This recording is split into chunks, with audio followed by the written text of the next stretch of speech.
Call the May 31st Special Planning Commission meeting to order. Could you please join me for the Pledge of Allegiance? I pledge allegiance to the flag of the United States of America and to the republic for which it stands, one nation, under God, indivisible, with liberty and justice for all. Can I please have a roll call? Commissioner Harper-Pedersen. Present. Commissioner Marsters. Present. Commissioner Silberman. Here. Vice Chair Bergman. Present. And Chair Gutierrez. Present. Public comment. Public comment is limited to items not on the agenda. The Commission may briefly respond to statements made or questions posed as allowed by the Brown Act. However, the Commission's general policy is to refer items to staff for attention or have a matter placed on future Commission's agenda for a more comprehensive action or report. Is there anybody here to speak on an item that's not on the agenda? That's not on the agenda? Okay. Moving along to study session. Meridian 25 Office Project Study Session. Laura.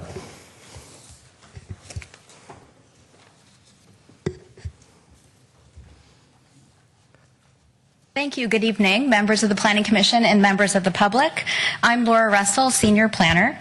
This evening, we're holding a study session for the Meridian 25 Office Project, which is a proposed office complex on Industrial Road at the corner of Branston Road.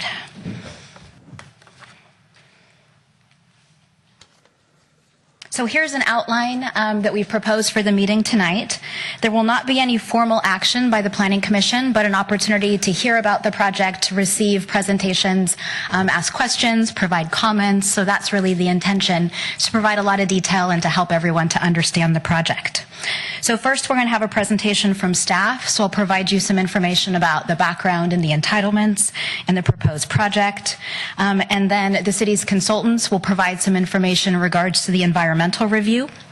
Then there'll be an opportunity for the applicant to present key aspects of the project, including their outreach, architecture, with some emphasis on their transportation demand management plan.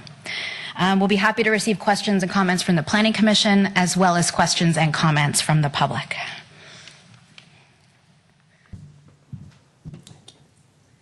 So many of you are familiar with the project context, but as a reminder, it's in an existing industrial and commercial area, but it is actually quite close to Caltrain. It's about 0.7 miles to the Caltrain station. And if you take commercial to the undercrossing at Arroyo, it's only about 0.4 miles to Laurel Street. And as you know, Highway 101 is directly adjacent at the rear of the site.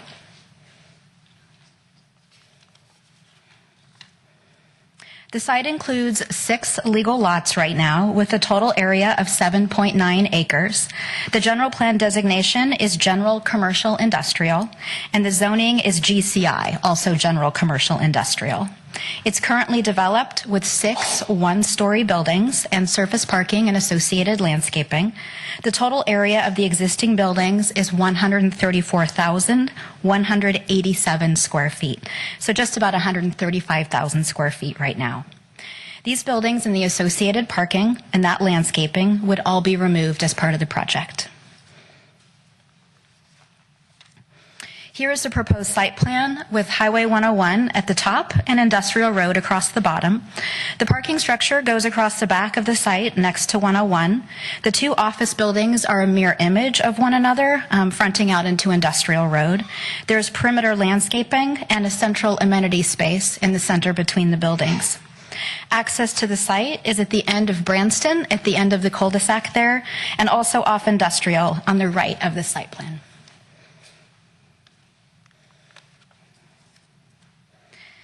The 2 new office buildings are proposed to be 6 stories. They each have a floor area of 264,260 square feet.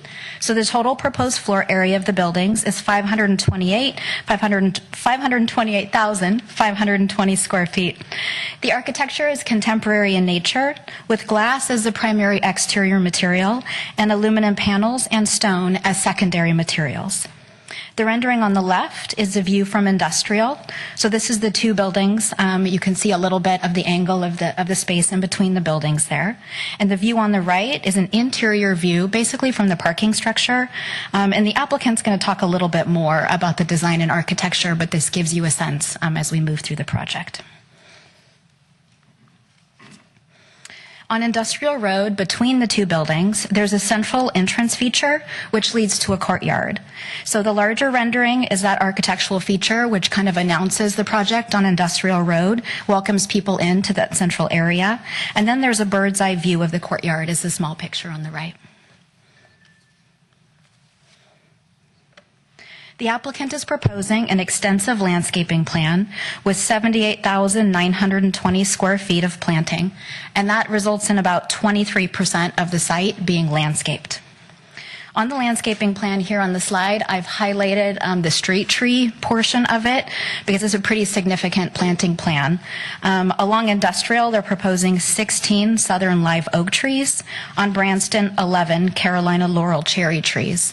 There's also, as you can see, trees scattered throughout the entire site, as well as on the right-hand side where the driveway and parking area is, there's trees throughout the parking area.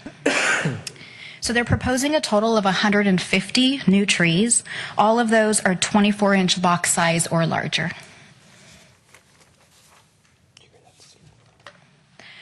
So turning now to parking, the municipal code requires one parking space per 350 square feet for business offices. So the project requires 1,510 spaces, and that is what the applicant is proposing. The majority of that parking is located in a parking structure, and this is a section drawing that we included to help illustrate how the parking is located underground. So you can see that there's 3 levels of underground parking, and that's shown here in kind of the lighter gray color that has a little bit of a hatch to it. In this section drawing, Highway 101 is on the left and Industrial is on the right. So there are 2 levels of parking that are underground that have a larger footprint, and those extend out underneath the project amenity space. So all 3 of those levels of parking are below ground and not visible to anyone. Then there's 1 level at grade and 2 levels above grade.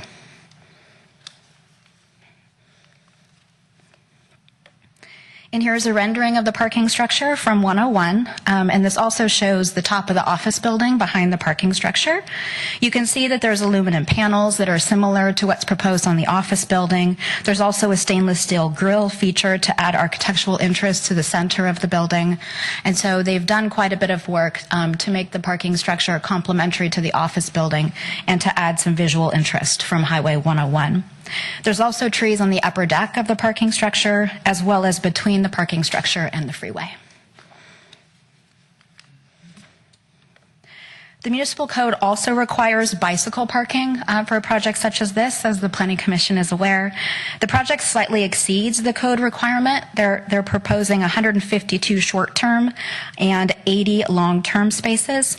So you can kind of see here on the site plan that those are spread out throughout the site plan area. There's kind of an emphasis on those front corners, and that's been an important discussion point in terms of connecting the project out into the neighborhood and into the paths that connect it to transit into downtown. The applicant's going to talk about this a little bit as well, but this has been considered a key feature of the project as it's been reviewed. So this is a close-up rendering of that corner with the bicycle parking. There are racks at this location for short-term bicycle parking, as well as long-term bicycle parking there at the corners right off of the pathways.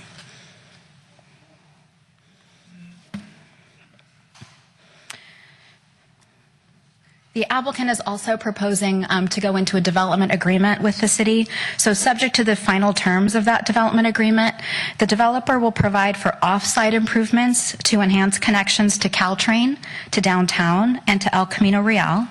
Those improvements are expected to include some of the following. On commercial, we would expect to see sidewalks on one side, class 3 bike lanes and streetscape improvements. And this would create a direct link from the project corner to the Arroyo undercrossing and then to El Camino Real downtown and Laurel Street. On Old County Road, they would continue the East Side Connect improvements, so that would kind of fill in that missing link between terminal and commercial. And they're proposing improved crosswalks at the project intersections. There's a summary of some of the key points of the development agreement that's included as attachment 4 to the staff report this evening. It's provided as informational information to the Planning Commission. It'll be the City Council that will make that determination, of course, but we wanted you to have a sense of what was being proposed.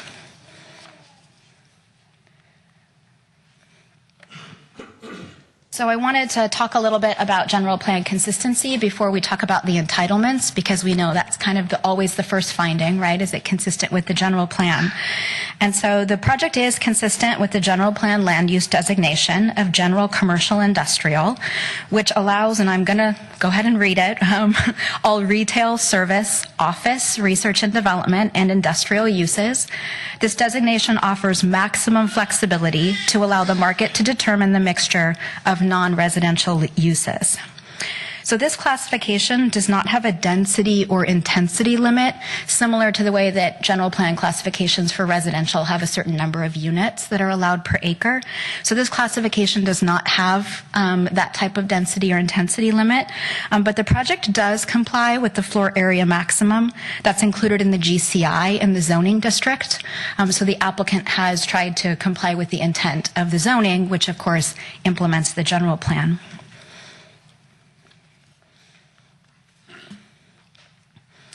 So we'll turn now to the requested entitlements. The first is the zoning map amendment to change the site from GCI zoning to plan development zoning. So the project plans and the plan development plan, so those two things work together and become the zoning that apply to the site. So for this request for the zoning map amendment, the Planning Commission will make a recommendation and the City Council will make the final decision. The project complies with all of the development standards of the GCI zoning district, except for height. The GCI height limit is 50 feet. The proposed height for this project is 87 feet 3 inches to the top of the parapet and 97 feet 2 inches to the top of the roof screen. Some limited mechanical equipment may also be allowed to reach 100 feet if the director finds that it would be minimally visible. So these are the numbers that are currently in the plan set and in the draft plan development plan. So these are the things that would kind of become the zoning for the site and would move forward.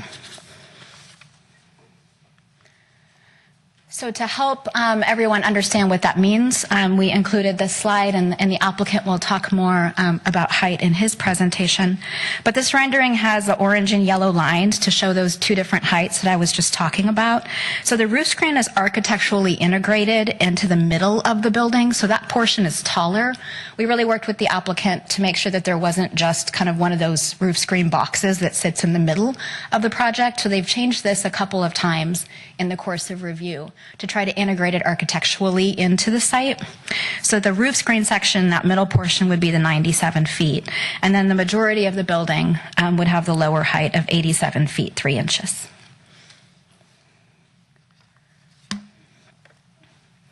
So the Planning Commission is familiar with the design review and the scope of that, and these bullets are really a reminder of the scope of the design review. It is pretty inclusive in regards to building proportions, massing, architectural details, includes landscaping, colors, exterior materials.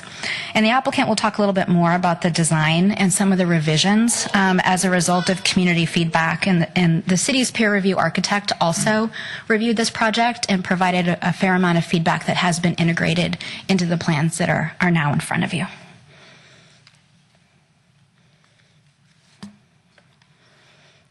The developer is also requesting a parcel map in order to change the legal lot lines. So they're like to reconfigure the site from 6 lots, which is the current configuration, which is shown on the left, to 3 lots, which is the configuration that's shown on the right.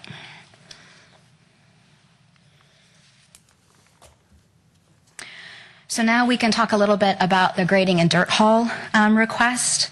The underground parking structure requires a significant amount of grading. They would have to go down about 29 feet for the 3 levels of underground parking for the parking structure. And so that really ends up being a significant amount of grading. So there would be quite a bit of cut, a little bit of fill on the site, and the result of that is 123,886 cubic yards hauled off the site. So the applicant has proposed haul hours of 7 a.m. to 4 p.m. Monday through Friday, and that would avoid the p.m. peak and still allow them to have a considerable day for those grading and off-haul activities.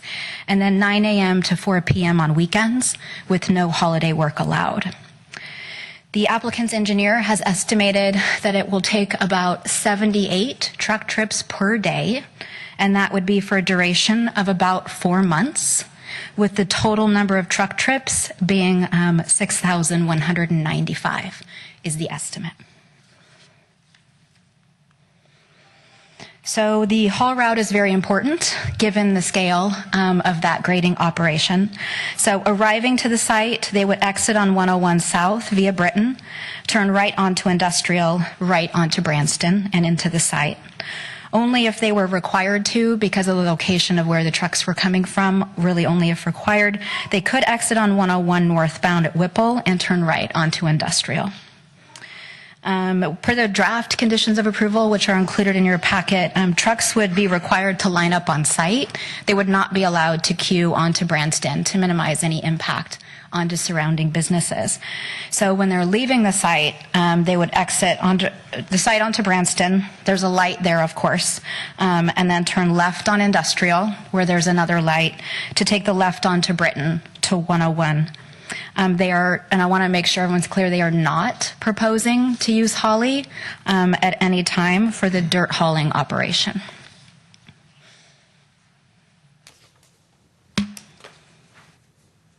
So the next entitlement is the protected tree removal permit. There are 48 existing trees on site. All of those would have to be removed with the project. 37 of those are protected trees as defined by the municipal code. That includes 3 heritage and 34 significant trees. There's an arborist report which is included within the plans. And as I mentioned before, the replanting plan includes 150 new trees. All of those are 24-inch box size or larger.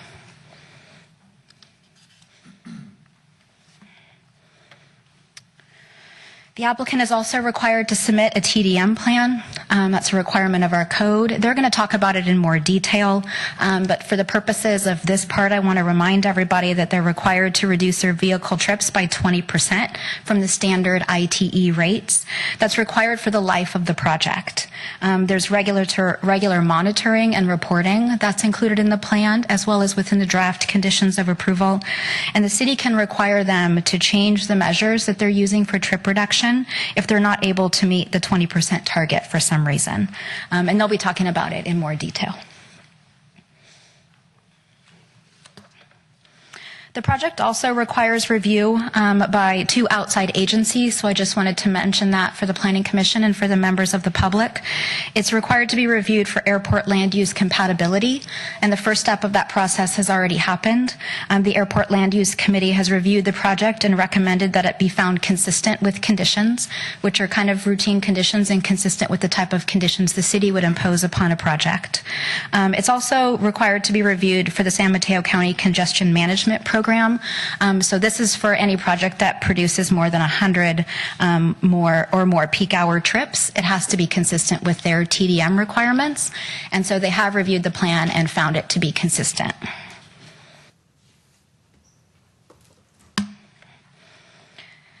So we're going to be talking more through our consultant team about the mitigated negative declaration and CEQA review, but we are currently in the comment period for that mitigated negative declaration, and that ends on June 6th, and there's a lot of information on the city's website about how to read the MND and how to comment on it.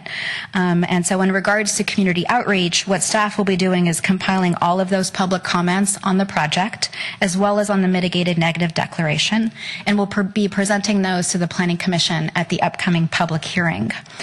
So far in regards to community outreach, staff of course has provided notice to all property owners and occupants within 500 feet of the site. There's been information on the city website. We've also had presentations for the Economic Development Advisory Commission, as well as the Transportation and Circulation Commission, and those T&C minutes are included within the packet for the staff report today. In terms of comments that we've received so far, just a quick summary. Again, you'll get the complete comments for the public hearing. We've received about 3 or 4 emails with questions and concerns, 5 to 6 emails that include letters of support for the project. And then we've also heard from a couple of their tenants just talking to us about timing and wanting to understand the project. So we have not yet received a really significant number of comments, but we'll put those together for you moving forward. So now we'll move on in the presentation to the city's consultant team in regards to the environmental review of the project. So we'll have for you this evening Rebecca Auld. She's with Lanphier Gregory. She's the city's lead consultant for the environmental review. So she'll provide you that introduction. And then we have Frederick Venter from Kinley Horn, and he's the transportation and traffic engineer that's been working on that CEQA review. And so he'll provide you quite a bit of detail actually about the transportation impact analysis that was conducted, because we've received a number of kind of questions about how that's been done. So we want to make sure that you get kind of the nitty-gritty details. And then I'll be back to kind of wrap up the staff presentation and kind of talk about the next step of the study session. So we'll turn it over to Rebecca. Great, thank you.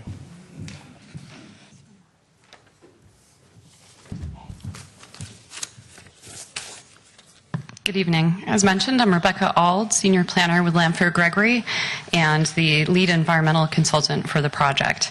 I'm here to provide a brief overview of the purpose of our analysis, the specifics of the analysis performed, and the conclusions that we reached. So as is customary under CEQA, the California Environmental Quality Act, we started with an initial study to determine whether a project may have a significant effect on the environment. The CEQA guidelines include a list of the purpose of an initial study, and I wanted to go over those briefly as they're relevant to the project. So the first is the initial study provides the basis for deciding whether to do an EIR, which stands for Environmental Impact Report, or a negative declaration or mitigated negative declaration. The difference being whether or not the project would cause a new significant impact to the environment. The initial study's purpose is also to enable a forum for project modifications or mitigation that could reduce potentially significant impacts of the project, to provide a factual basis for the city's findings when they decide whether or not to approve the project, to eliminate unnecessary EIRs. So that's why we start with the initial study to determine the appropriate environmental document.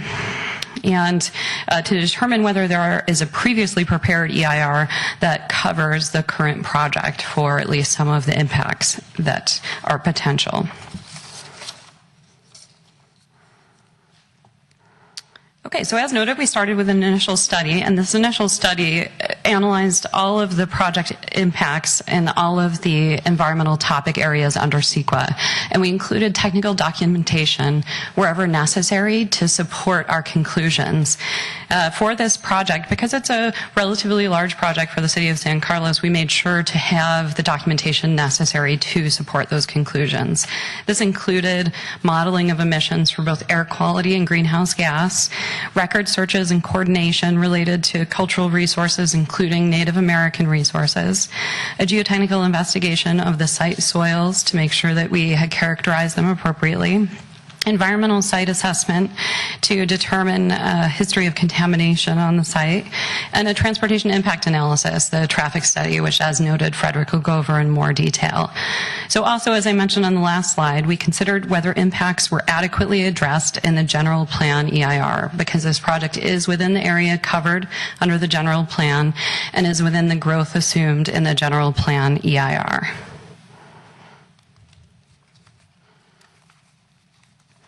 Okay. So going back for a moment to the general plan EIR, the impacts that are identified under a general plan tend to be broader, such as the lack of agricultural or mineral resources, population changes, such as the jobs to housing ratio, which relates to an employment project such as this, and regional traffic congestion. So on to conclusions. Through the analysis that we performed, we were able to determine that the majority of impacts would not be significant or could be reduced to levels that would be considered less than significant through mitigation identified in our analysis.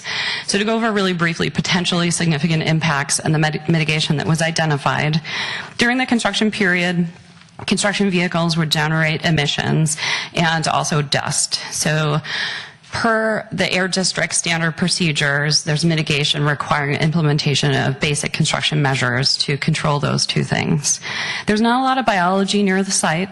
However, there are trees on the site and nearby, so there's the potential for nesting birds.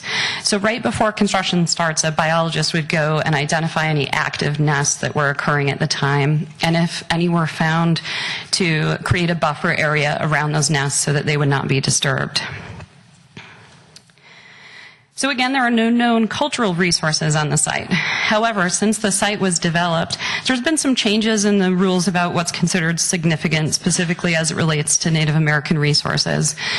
So we've included mitigation that once the site soils are uncovered, so once demolition has happened but before construction starts, that the site be reassessed, and in the event of discovery of any currently undiscovered cultural resources, that those be handled appropriately per current regulations. Also, as noted, a geotechnical report was performed. We live in a seismically active area, and the site soils at each particular site change which engineering is used for site foundations and construction techniques. So there's mitigation to ensure that that engineering is site appropriate.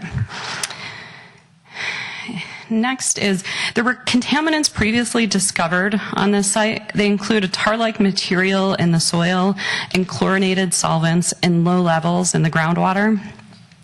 Through coordination with the Department of Toxic Substances Control, or DTSC, it was determined in 2004 that the site was safe for continued operation, and a removal action work plan, or RAW, was put in place, requiring ongoing groundwater monitoring and operation of a sump and recovery trench to continue to pull the tar-like material from the site and subsequent disposal of that material. So under the existing RAW, an office use such as that proposed is allowed. The RAW requires coordination with DTSC for construction activities and an updated RAW once construction is complete. Additionally, because of the age of the buildings and the historic presence of dry cleaners at the site, there's the potential for hazardous building materials such as lead-based paint and dry cleaning chemicals to have contaminated the buildings themselves. So that will need to be assessed prior to demolition of those buildings and abatement per existing regulations to occur before those buildings are brought down. Okay. So as mentioned, the traffic engineers are going to go over in more detail the traffic impacts and mitigation, but there is mitigation included related to safety enhancements at the industrial driveway. Also, as noted, the project is within the site, the area covered by the city's general plan and within the growth assumed under the general plan EIR. That EIR identified a significant impact related to the regional freeway congestion and the citywide contribution to regional freeway congestion because of growth in the city. When the city adopted the general plan EIR, they also adopted a statement of overriding considerations, which weighs the economic and social benefits of growth within San Carlos against the unavoidable impact of regional freeway congestion, and determined that that impact would be acceptable. Additionally, the general plan EIR had included mitigation in the form of transportation demand management plans, which would reduce the trip generation within the city itself. So because that impact, though significant, was adequately addressed in the overreaching EIR for the general plan, it was determined under CEQA that this would not be a new impact of the project, and relatedly, other subsequent projects within the city itself. So this would not be a new significant impact of the project and would not require preparation of an EIR under CEQA. Therefore, based on these conclusions, a mitigated negative declaration was determined to be the appropriate environmental document for the project, and that is what was prepared along with the initial study and circulated currently in its circulation period for public review. Thank you. I'm going to pass it to Frederick now to talk about the traffic study.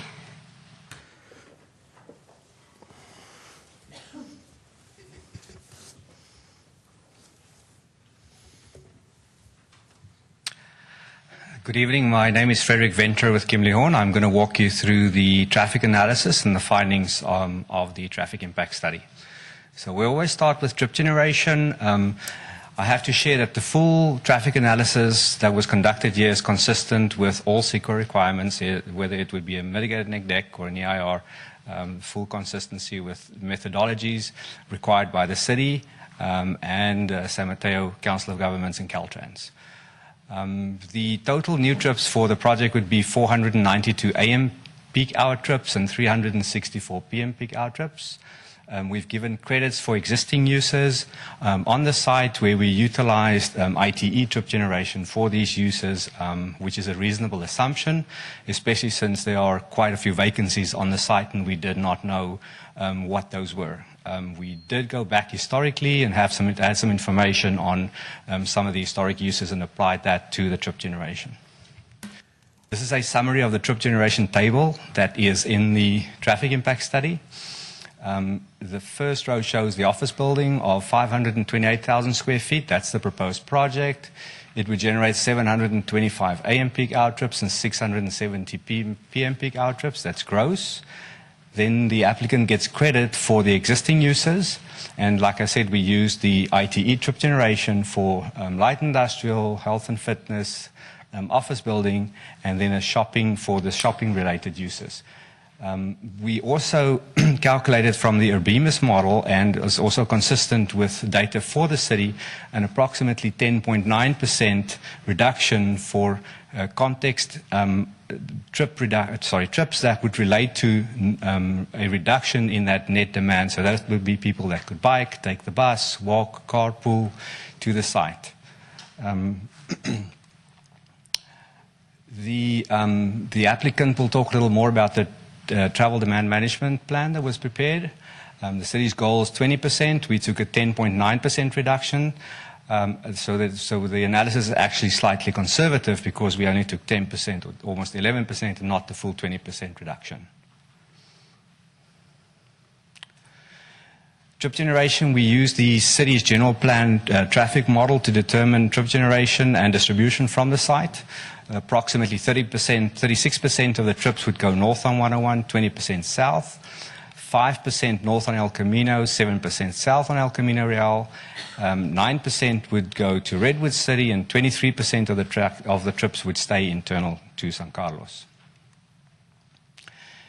I think both Rebecca and Laura mentioned to you that we are consistent with the general plan. The growth that would be induced by the office project is currently within your general plan. It was taken from zones 7, 8, and 9 in the general plan. So subsequently, these trips are included in your general plan, and that's why I think Rebecca explained to you that we are consistent with the general plan. Can you explain this slide a little bit more? So the general plan had land use assumptions for growth in zones 7, 8, and 9. The office, the proposed project would be located in those areas. So what we have assumed was that cumulative growth. The office project is located in area 7, Correct. not 8 or 9. So how do you suddenly get 5% or even 25% from area 9? So the general plan is a general land use assumption for growth assumed within those 3 areas. And the mix of the growth that was assumed for the future included industrial uses, office uses, and shopping center uses. So what we are saying is that for the office uses, so we backtracked the growth to traffic, to trips.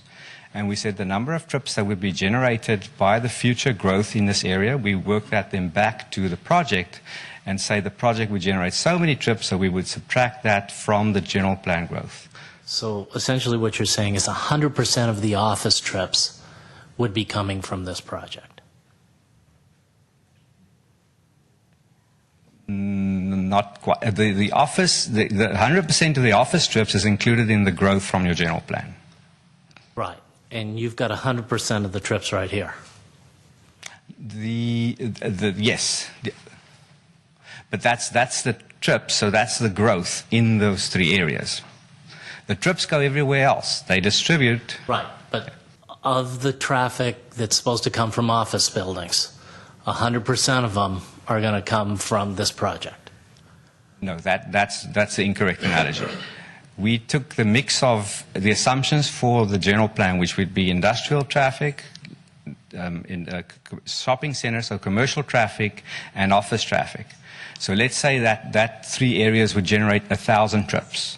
And we said this office would generate 700 trips. So those 700 trips form part of the future growth that was assumed in the general plan for those three areas of 1,000 trips. So how many trips are forecast in the general plan for office buildings? I don't have that at hand. I can go find that out. But it was what was for office was not the full. There was less office planned than what's assumed for this project. So there's more office plan for this project than it assumes in the general plan.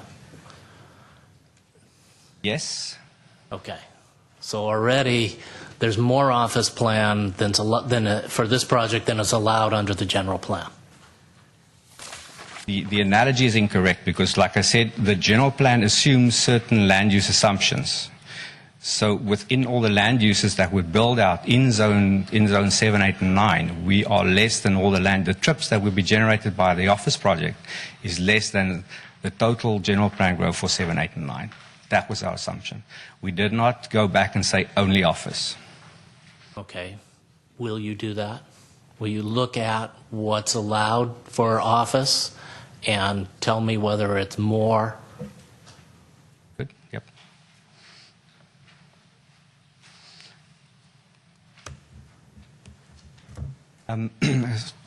Focusing on transit, pedestrian, and bike network, the project has no impacts to transit and the pedestrian and bike network, but Laura shared with you that there's a tentative development agreement that proposes several bicycle improvements and sidewalk improvements on Commercial Street, Old County Road, and Industrial Road in the Branson intersection. The analysis methodology for vehicles that we used was consistent with, like I said, regional and local guidelines.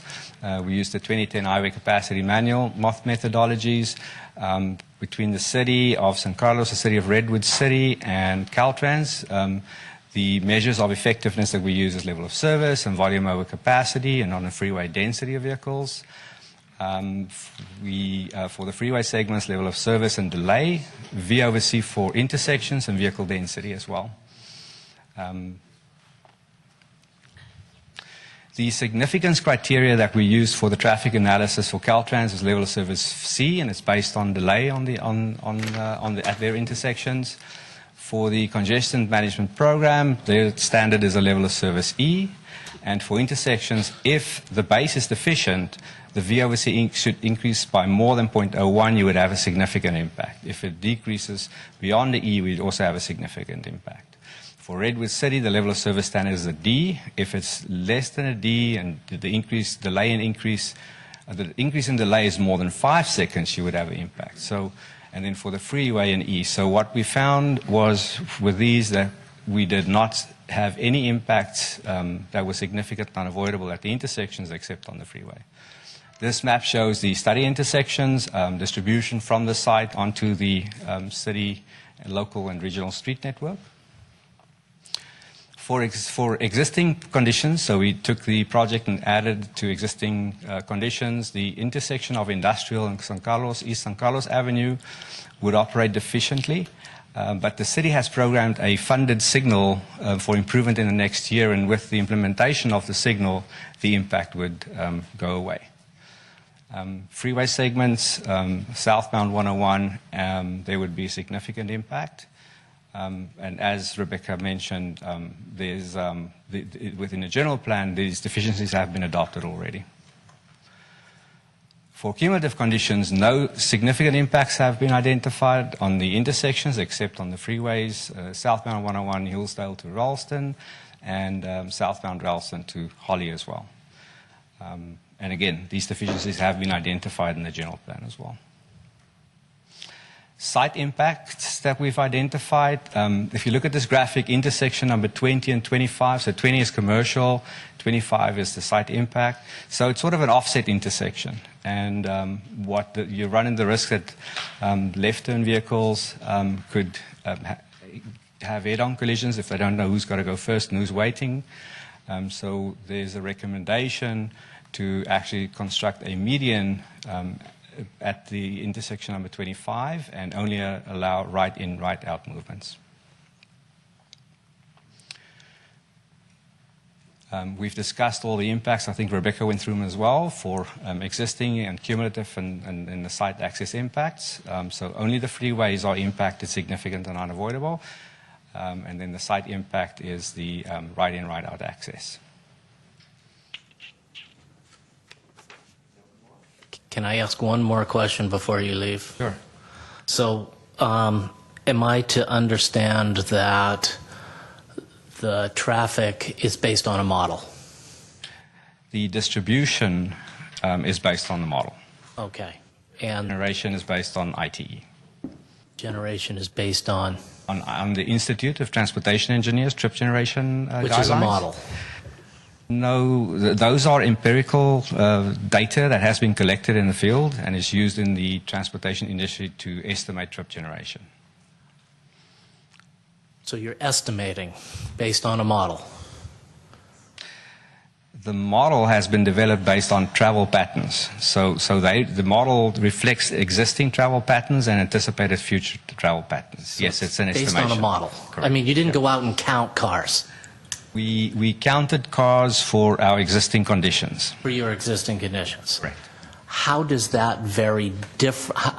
What percentage of, and this is you don't have to answer it today, but what percentage in that model is from historical values? Okay, because I know there's not a shopping center there. So it's not a shopping center. So the land use that we use is called a shopping. It's called a shopping center because that's the land use that we think represents what would be in the building. If we went and identified each individual use, that trip generated the trip generation for the individual uses. So there was a furniture store and there was so those would be much higher. If you have a shopping center, the rate goes down a little bit. And since we did not know exactly what the vacant uses are, and we couldn't go count them because we would underestimate the existing traffic, we went with a reasonable assumption that those uses present a shopping or retail development. So what you're talking about right now, when you say an increase in the number of trips, that's based on some past time when the buildings were occupied. Correct. And not relevant to the traffic that's there today. Correct. Okay.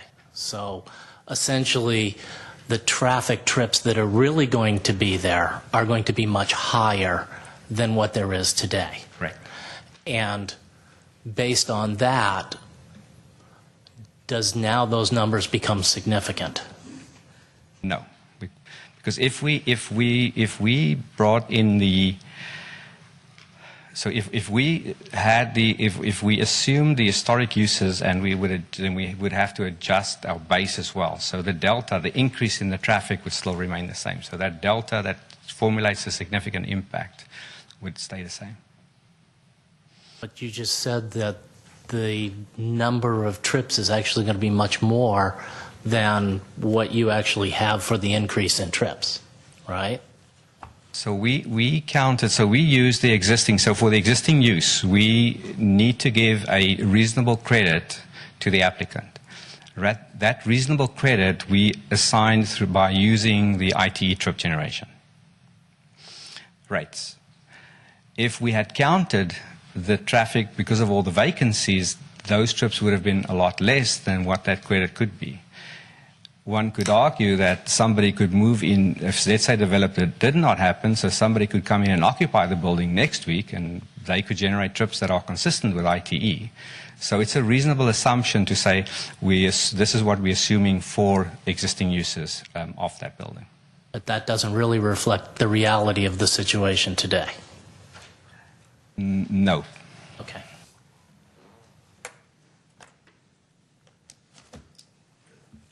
I get what you're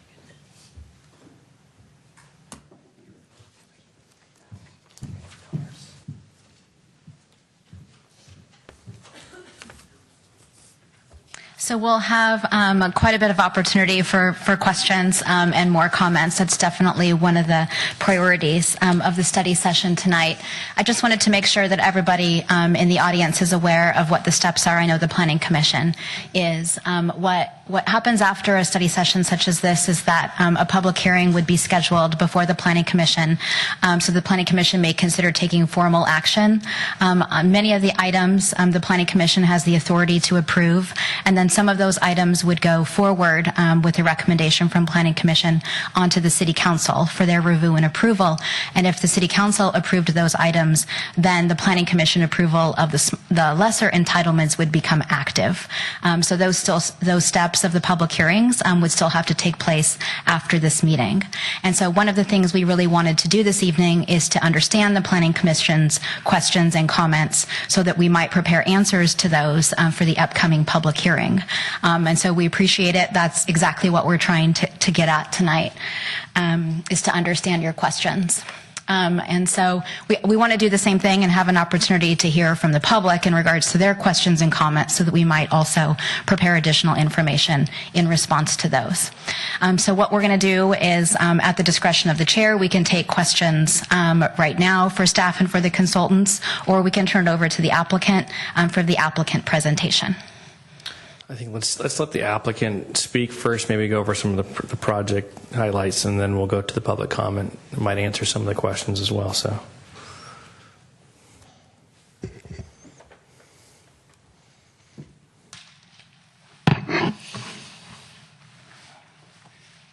thank you for having me.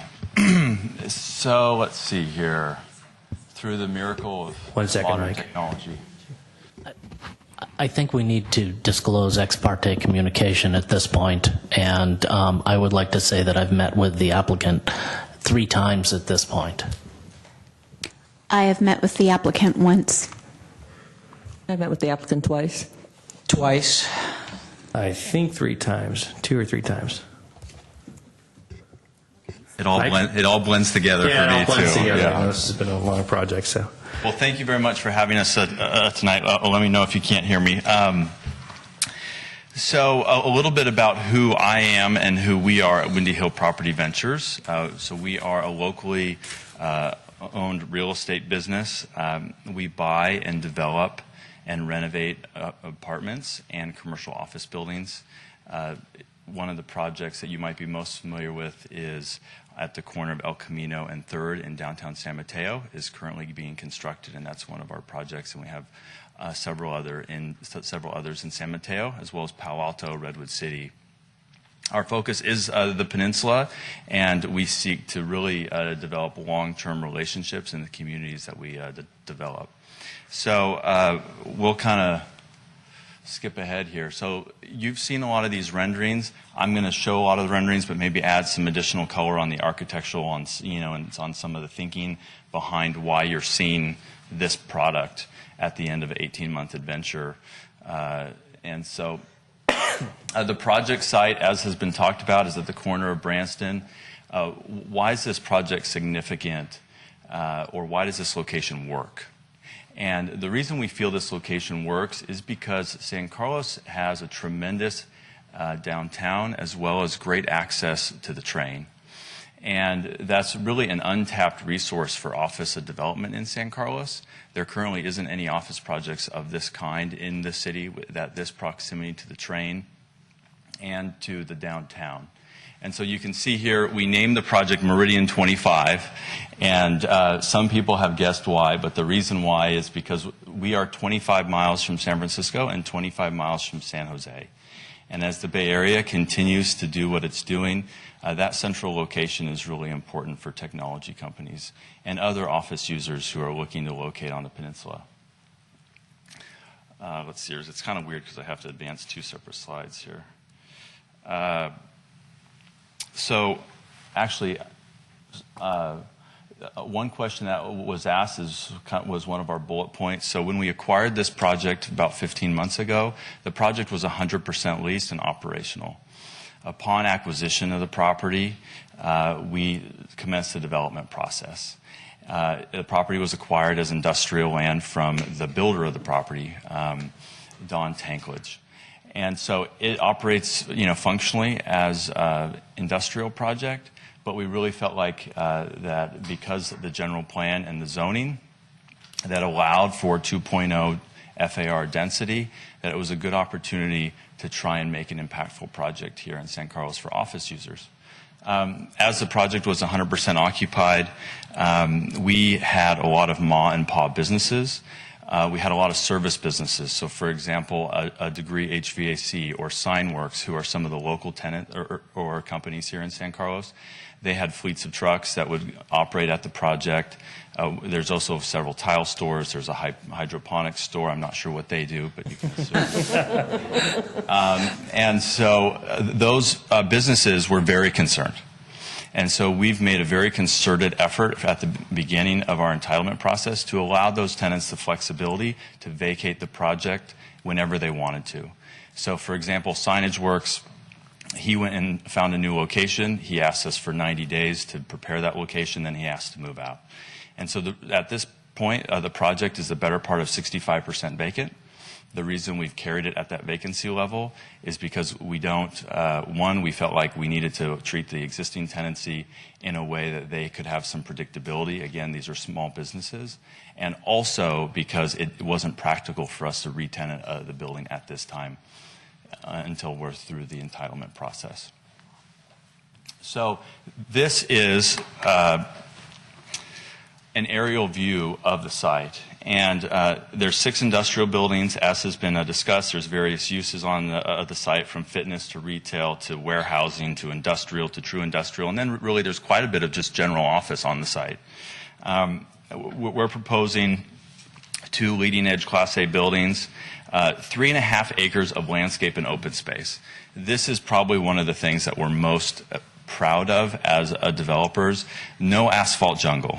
No big rectangular buildings pushed all the way up against the street or the setback. We've worked really, really hard to make sure and create a really inviting environment, both architecturally and in the landscape and the surroundings of the project.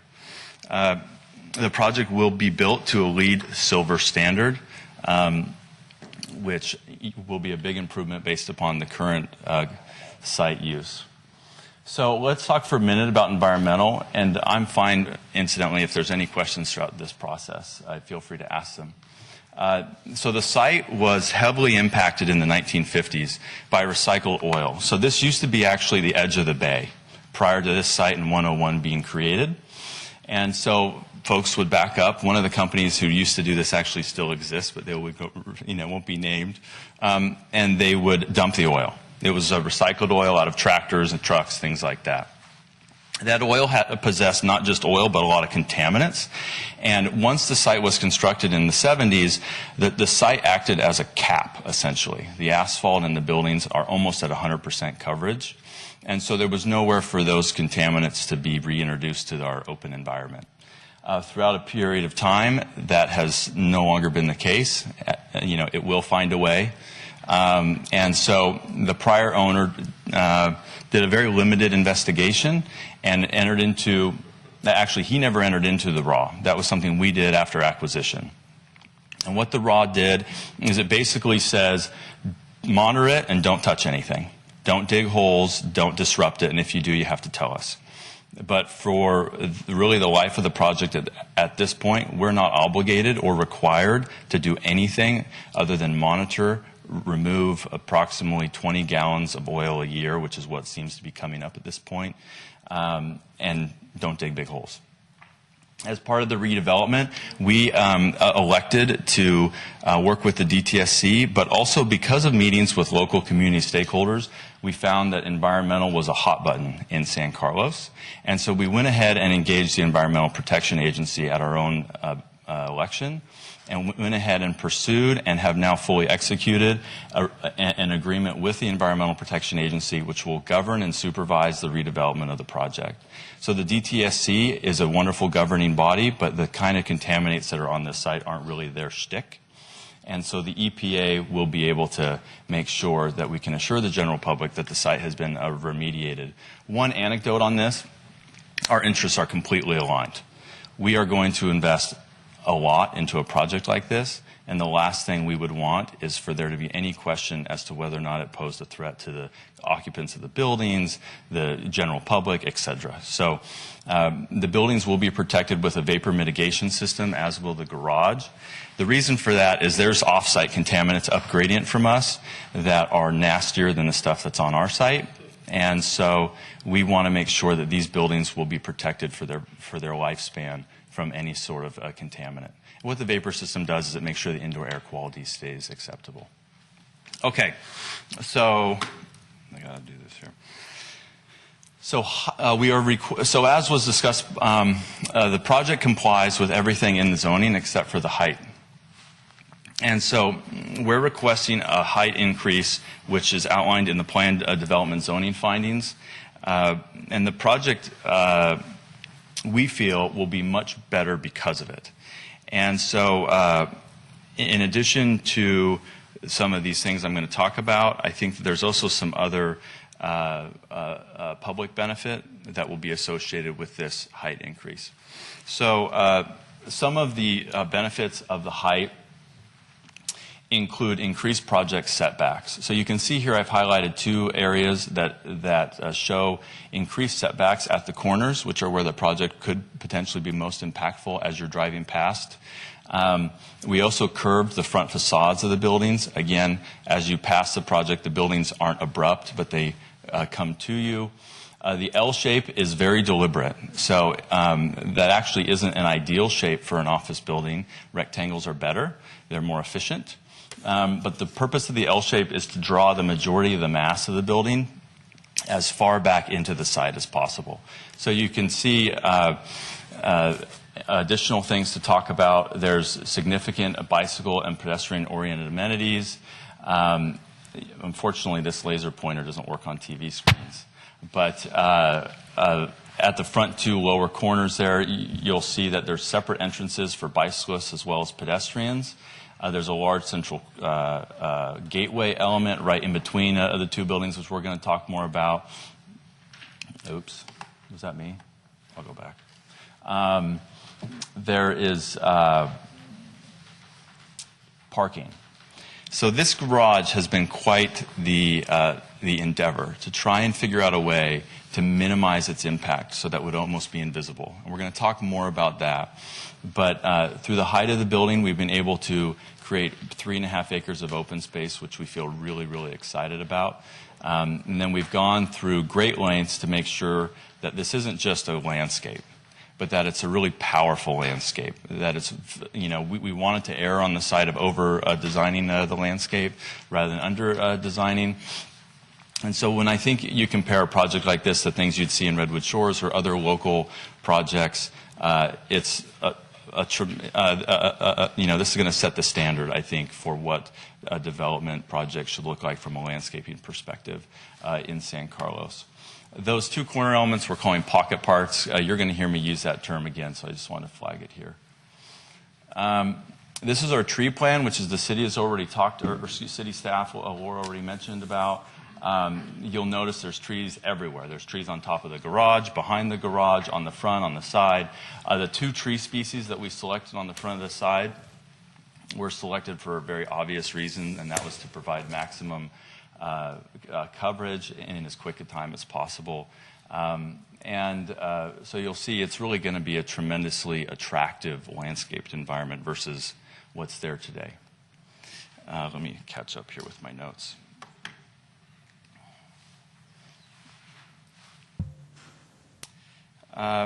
So this is the gateway element, as we're calling it. And so this is right at the center of the project, in between the two buildings.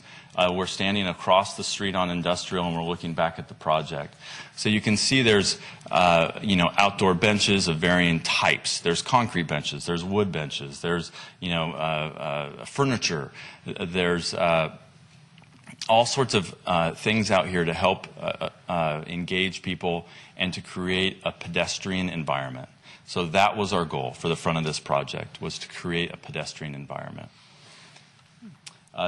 This is a plan view of some of those finishes, LED embedded lighting, et cetera, et cetera. So it gives you a good idea of kind of the fit and finish that you're going to expect out on the front. This is an aerial view, which you've already seen. But again, the reason that we incorporated so many different types of materials is to add interest. So there's regular concrete, there's artistic concrete, there's wood, there's landscape, there's trees, there's glass, there's metal. All those come together to create a really pleasing environment. This is one of the pocket parks. There's one at each corner. And so these have developed significantly through our community outreach process and in working with city staff. And I'm going to talk more about that later. These areas are, as you can see, meant to receive people, specifically bicyclists, to the project. That's why there's a separate bicycle speed ramp, I call it, or the landing strip from the sidewalks. And the point of that is to encourage bicyclists, once they hit the front of the project, to get out of the way of the pedestrians as quick as possible. Part of the front design of the project is our TDM plan. And our goal here, obviously, is, and Bay Area wide, the goal is to get people out of their cars and to get people riding bikes or taking transit. And so our TDM consultant is going to talk a little bit more about that, and I will kind of turn the time over to her. Jessica. Sorry. Good evening, everyone. My name is Jessica Alba with Nelson Nygaard. So, over the last several decades, we've planned for mobility and being able to get as far as possible, as fast as possible. And we've widened intersections, widened our arterials, we've widened our freeway system in order to allow for this mobility to happen. And it's made it very hard for walking, biking, and walking, biking, and transit to work effectively. And what we've done is that we've had this congestion that's driven the widening of roadways and intersections, which encourages faster and longer driving, which encourages more people to drive, and then that leads to more congestion.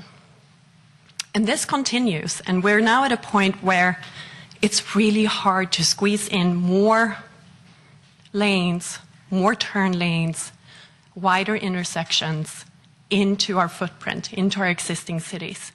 And what we can do instead is really focus on getting more people to walk, bike, and take transit. And the way we've built our cities is really encouraging the induced demand of traffic. So now we have TDM, and TDM has been around for quite some time. It was something that was heavily used in the late 80s and 90s through our counties and cities as well. And then we had a short break because we didn't really know how it was working. And now we've figured out many more ways to make TDM work. So TDM is really about providing more transportation options. We already have Caltrain, for instance. We have some bike network, but we can do more. And it's really about using the resources that we have to accommodate the development that we want. It's a matter of shifting time of travel, shifting the mode of travel, and shifting the route of travel. Examples of transportation demand management strategies include, for instance, free transit passes, car sharing, bike sharing, shuttles, financial incentives, gamification that's becoming big, having really good information available. So you can have a fantastic TDM plan in place, but it's very hard for employees to find the information, and it will not be effective. And the context matters. What will work in one location may not work in another location. So we need to tailor our TDM programs for the environment that we're in. And the effectiveness of these TDM programs, if we have a very basic TDM program, we might have a 10% reduction. With, say, for instance, free transit passes, we might have 10 to 20% trip reduction. And additional strategies such as parking pricing, charging for parking, or parking cash incentives that give transit and walking and or bicycle passenger or riders, giving them a cash incentive instead of parking, for instance, can really encourage additional trip reduction. And then we have the location efficiency, which Frederick talked a little bit about, where density, mix of uses, access to transit, and good walk and bike conditions can yield up to 50% trip reduction in peak periods compared to the standard ITE rates that Frederick was talking about. We do have several peninsula examples, and I'm bringing up a few larger employers here, but we have worked successfully with many smaller employers as well in achieving significant trip reduction goals. Genentech in South San Francisco, a couple of miles from the nearest Caltrain station, had a 78% drive-alone rate in 2004. It's now down to, I believe, almost 55%. I think the 58% is a little bit high. So that's a 20 percentage point trip reduction or drive-alone rate reduction. Google and Facebook are both quite a distance from Caltrain and are roughly at 50% drive-alone rate. SurveyMonkey in downtown Palo Alto, soon moving to Bay Meadows at the Hillsdale Caltrain station, only a third of their employees drive to work. And that's because they are in a very walkable and bikeable and transitable location. At Meridian 25, we are very, very confident that we can meet the 20% trip reduction, both by the location factor of having an easy 15-minute walk to Caltrain, having improved bike and pedestrian facilities, having access to downtown, even in a shorter distance, walking down Commercial, and then having free Go passes, free Caltrain passes for all employees in the development means that they can get up and down the entire Caltrain corridor at any time during the year, during the weekend, unlimited riding. And this is something that Caltrain has successfully implemented in many, many projects, and we're seeing great impacts of it. In addition to the required bike parking, the short-term and long-term parking that Laura talked about and Mike talked a little bit about too, there will be, employees can bring their bikes into the office buildings. So in addition to the over 200 bike parking spaces, the employees can also bring them upstairs into their office space. For those who arrive on campus by other modes than biking or taking a car, if you want to go into downtown for lunch, for instance, there will be shared bikes for the employees to use. It will not be part of necessarily a public bike share system, but it will be internally set up as a start, and then we'll see what will happen with them, how it expands. There will also be a commuter benefits program, which means that transit passes and van pool costs will be reduced from a tax perspective, so employees pay less than the full price for train and bus and van pool. And we've also discussed the additional street improvements a little bit. And again, the traffic analysis is very conservative here by only including the location reduction of roughly 10% or 11%. So we've talked a lot about improving our walking and biking environment, and this is something that is embraced across the state and North America right now, where Caltrans is focusing more and more on making sure that our streets work for everyone and are not just seen as something for automobiles. And several of the larger employers, as well as the cities and other public agencies in the Bay Area, are trying to really think about how do we improve our bike network. Because there is a very large portion, if we're looking at the 60% of a community are interested but concerned in biking in the environment that we typically provide today. But if there were more low volume, low speed conditions, we could see a big shift. And if we want to talk about the hills that we have here, electric bikes and scooters are becoming more and more common, and we see them more and more frequently. And this is something that can work for an elderly, a senior person, or for a mom with a couple of kids, or a dad taking their son to a baseball practice, or for shopping. So I think if we just give these opportunities, we will see more people biking. So that leads into my final slides about site access improvements, which both Laura and Mike have touched upon. Improved crosswalk conditions at the site. We're maintaining the bus bay for Samtrans. There will be a new sidewalk on Commercial, along with the Class 3 bike facility, and the enhancements at the connection below the Caltrain tracks. And then continued crosswalk improvements, such as undergrounding of facilities and lighting, a 8-foot wide sidewalk, trees, etc. at the site.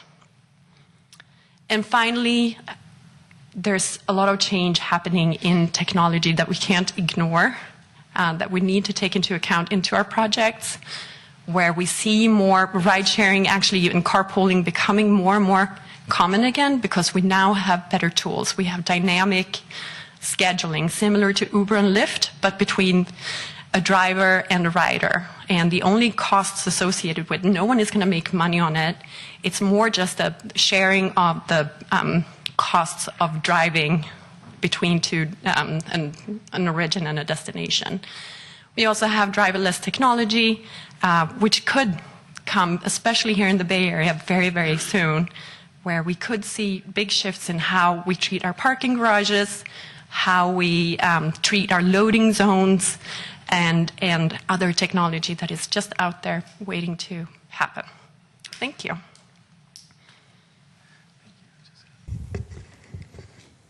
If you have questions for her, there will be some. She's not leaving, right? Not leaving. Right. If any of you have seen someone on an electric bike, it's kind of unnerving because they're going like 30 miles an hour, and man, they can really pump.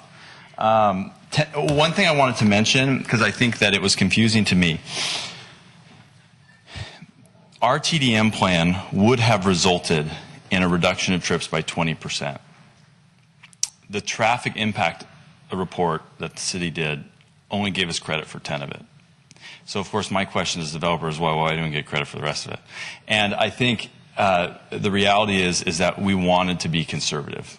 We wanted to make sure that these numbers were conservative in nature. So let's talk back about architecture a little bit here. Give me 1 second. I'm going to have to figure out where I'm at. Okay, so this is where we started.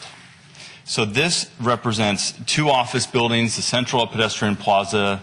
You see a very large trash enclosure at each corner. The articulation of the facade. We had a mechanical roof screen in the logical location where we could distribute the air conditioning units on the roof across the whole breadth of the building to make sure that we could get the distribution in the areas that we wanted it.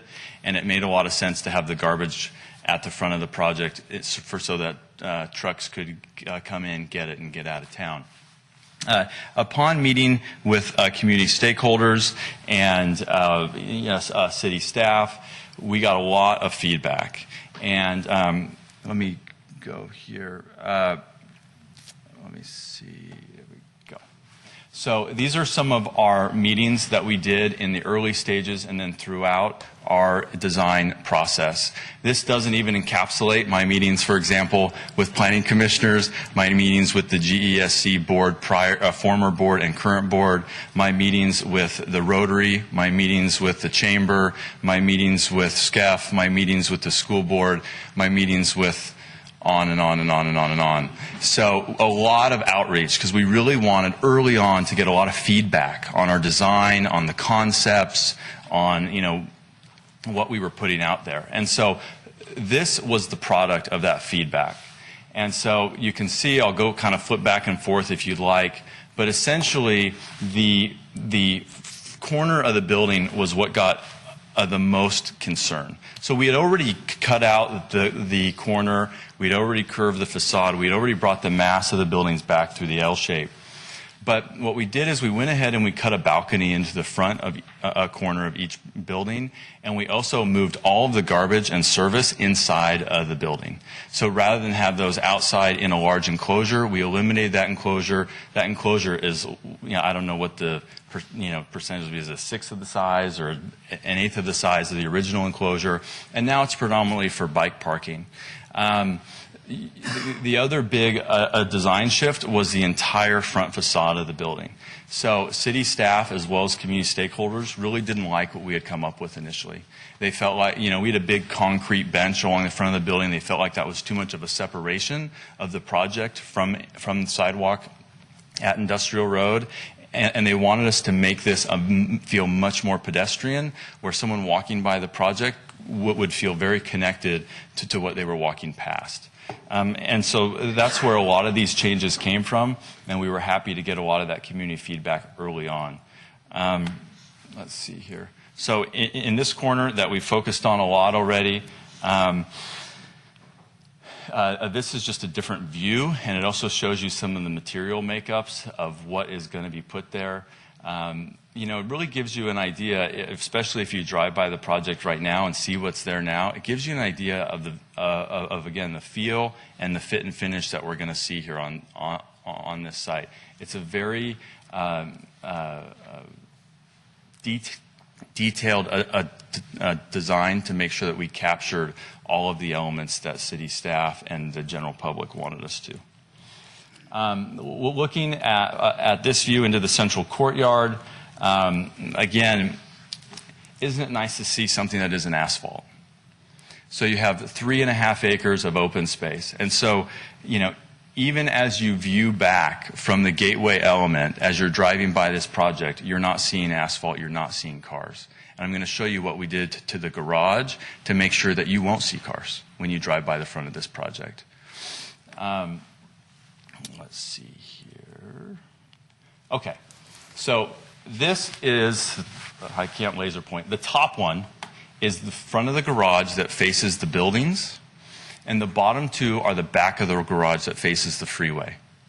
So if you'll notice on the garage that faces the buildings, we've tiered it down on either end, and we've essentially made the middle of the garage look like a building. And the reason for that, I'm going to go back a couple slides if I can figure myself out here, is because as you view straight down the middle of the project through the gateway element, we didn't want you to see headlights. We wanted you to see what appeared to be a building. And then as you approach the project from the south or the north, we stepped the garage down on either side. Now this garage is not very tall, but we made it even shorter on either end so that as you approach the project, the landscape is going to completely obscure the view of the ends of this garage. So the idea is from Industrial Road, we didn't want you to be able to see it at all. Now from the freeway side, you know, where, you know, as developers, we're kind of used to, hey, no one cares about 101, right? Well, that was wrong in San Carlos. So we went ahead and made a lot of changes to the garage on this side. And you know, it's funny because to me they're so significant, having gone through the creative process to do it, but to you, I don't know if they look that significant. But essentially, so this takes out landscaping, first of all, obviously. But the main center of the garage is now stainless steel. And the idea of that is that's going to be all growing vines. You have the two metal elements on either end, which as you look over the top of the garage at the buildings, we'll tie them together so it looks really cohesive. And then, let me see what's coming next. I don't even know. This is the original design of the garage. You can see we had some metal, but there you see lots of white concrete. A lot of folks in the community and city staff really didn't like that, because we've all driven past garages. There's one specifically on 280 near Cupertino where it's like, that is a lot of white concrete. So what we did here is we brought in the metal. We added trees to the top of the garage, not just to the grade level of the garage. And the next view is actually, I think, the best. So this gives you a great idea. Now, these trees are made translucent so that you can see the architecture, but we've added metal rails to the top of the concrete to dress them up a little bit. There's the aluminum canopies in 3 areas. There's the stainless steel grating, and then, of course, there's all of the landscape. So by the time this landscape is filled in, this garage is not going to be a lot of white concrete. Let me see what comes up next here. Okay, height. So height was a big topic of conversation, obviously, because people said, well, what are you doing that the zoning doesn't allow? Well, there's only one thing, it's height. So what we've done here is to take, I have 2 height slides, but this first one is that's the original design, this is a new. And so it shows you the distinctions between the 2 in one slide, which I thought would be helpful. And then in addition, I put 2 things for you to kind of reference. One is Palo Alto Medical Foundation, and the other is your billboard, the Clear Channel billboard. And so that gives you an idea of how much of the building is over the PAMP height or vis-a-vis the Clear Channel billboard height, which is at 55 feet. This gives you an even better representation. Now, this, of course, does not have the roof screen shown. I'm going to talk about that in a minute. But the majority of the roof screen will not be visible from the pedestrian level. And so, interestingly enough, your light poles on industrial are 39 feet. And if anyone saw a creepy guy with a measure laser device driving around at night around San Carlos, that was me, trying not to point them at the airplanes. And measuring these areas. So the interesting height that I was very surprised with is the TJ Maxx building. So, it's a very interesting thing to go take a look at. You can really see, okay, there's 44 feet. What would it look like if you stacked 2 of those on top of each other, right? I mean, that's really what the height of this project will look like. Now, the TJ Maxx building is up against the setback. Okay, so it's all the way on industrial. So I would argue that even though it's half the height, it presents a lot of impact to a pedestrian. Now, that's neither here nor there. I'm not criticizing their project. I'm just showing the difference. PAMF, of course, is at 84 feet, and our proposed building height for the majority of the structure is roughly 87 feet. And I think here, I kind of messed up a little bit. I was going to show you. So see in this slide that big metal thing at the top of the building? That's the roof screen. And so when you look at it from the front of the building, the idea is that it's going to go, and here's another one that I wanted to show you. Hang on. Sorry that I'm doing this. There's the courtyard view. That's the roof screen. So in this view, you can see where the roof screen stops towards the front of the project. Okay? So it's recessed all the way back to try and minimize its impact. This was the small, we went out, so initially at this stage you don't design your air conditioning, because who knows what's going to happen, right? We went out and designed the air conditioning. We said, okay, we got to figure out how we can make this roof screen as small as humanly possible so that we can service these buildings. And that's what we did. So you've seen that from many of the renderings tonight that have shown, there's your roof screen right there. That's the only corner that'll be visible.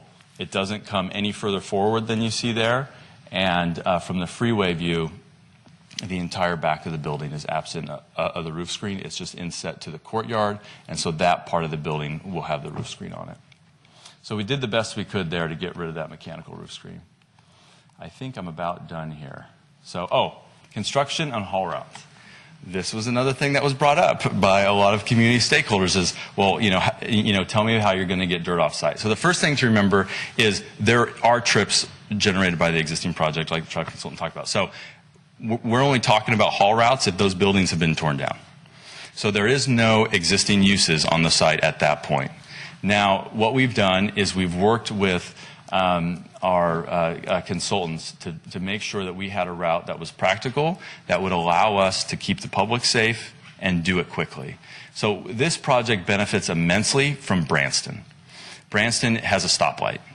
So we can introduce trucks to industrial through a stoplight rather than having them do their thing and come blazing onto industrial. In addition, they will be turning southbound at the Britain stoplight.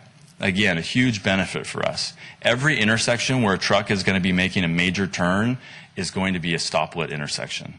That is good for our project. In addition, we've stayed away from Hawley, otherwise known as the kryptonite intersection. Do not touch Hawley. So we made sure that that was not going to be the case. And obviously, there's a time. So you're dealing with two things when you talk about getting the dirt off site. Duration, how long do you want this to be going, and number of trips per day. What we tried to do is avoid the PM impact, but start early and get the trucks through the areas where they'll be least impactful. So that's the haul route. Let me see if I had anything else to say on that.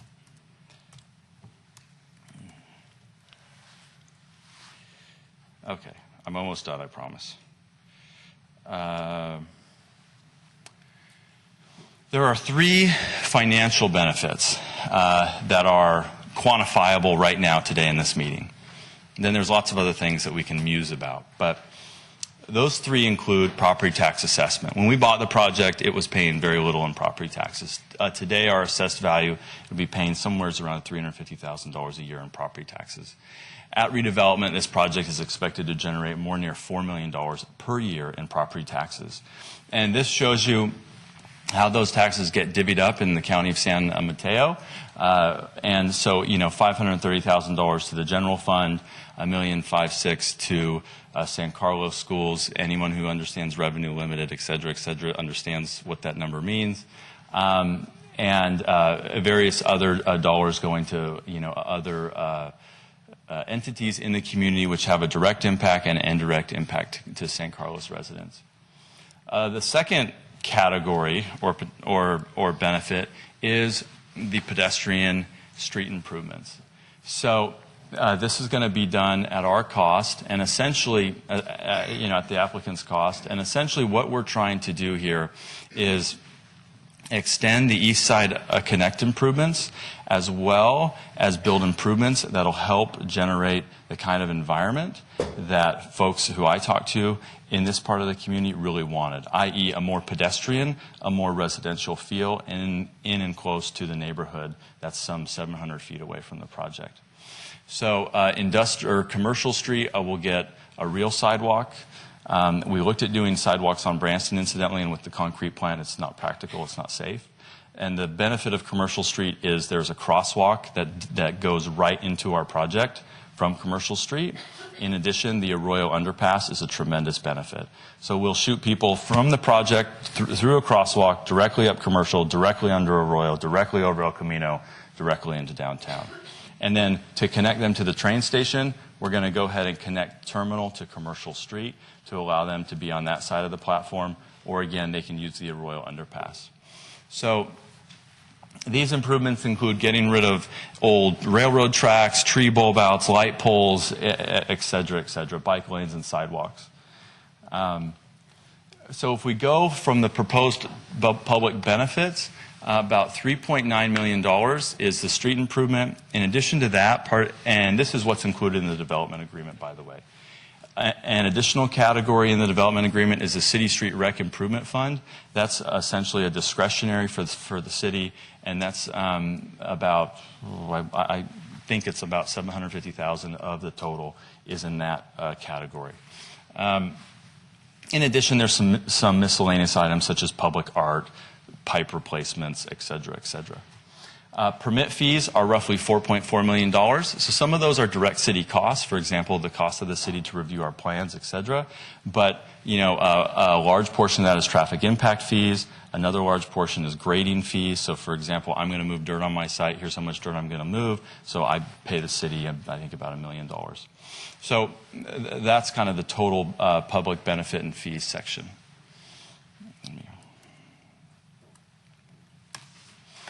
So what we feel like we've tried to do through our extensive public outreach on this project and through working with city staff and other community stakeholders is we've tried to achieve a superior design that would benefit the community as much as possible, as well as make the potential for a successful project. And so we think we've tried to really marry those two qualities together. We've tried to be very thoughtful about our architecture, about the pedestrian experience as you approach this project, and we've tried to set what we hope will be a standard of excellence for development in this part of the community, because obviously any future development would directly impact us as well. So through the adoption of what is a very aggressive TDM program through free passes, et cetera, train passes for employees, et cetera, that are in perpetuity. We feel like, and with the caveat in our TDM program that if these measures don't result in the reduction, the city has the ability to say, well, you need to do some things differently. You need to do more. You need to do other things. So, it leaves it open-ended. So as technology changes or the world changes, the city can make adaptations to make sure we're achieving the anticipated result. Substantial benefits through job creation, property taxes, community benefits, fees, environmental remediation, and then some of the more ancillary things like, the idea that people are going to eat lunch in downtown and they're going to help some of the downtown business owners or some of the business owners in the east side of the community. All those are kind of ancillary, unquantifiable benefits at this point. So that's my presentation. I certainly appreciate your time, and obviously we're here to answer questions and city staff. So, Are there any questions for the applicant right now? I've got quite a bit of speaker forms here. Is there anybody else that wants to turn on a speaker form? And there's more. Thank you.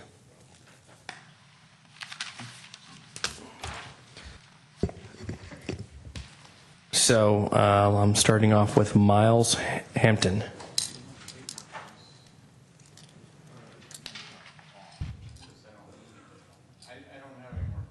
Okay.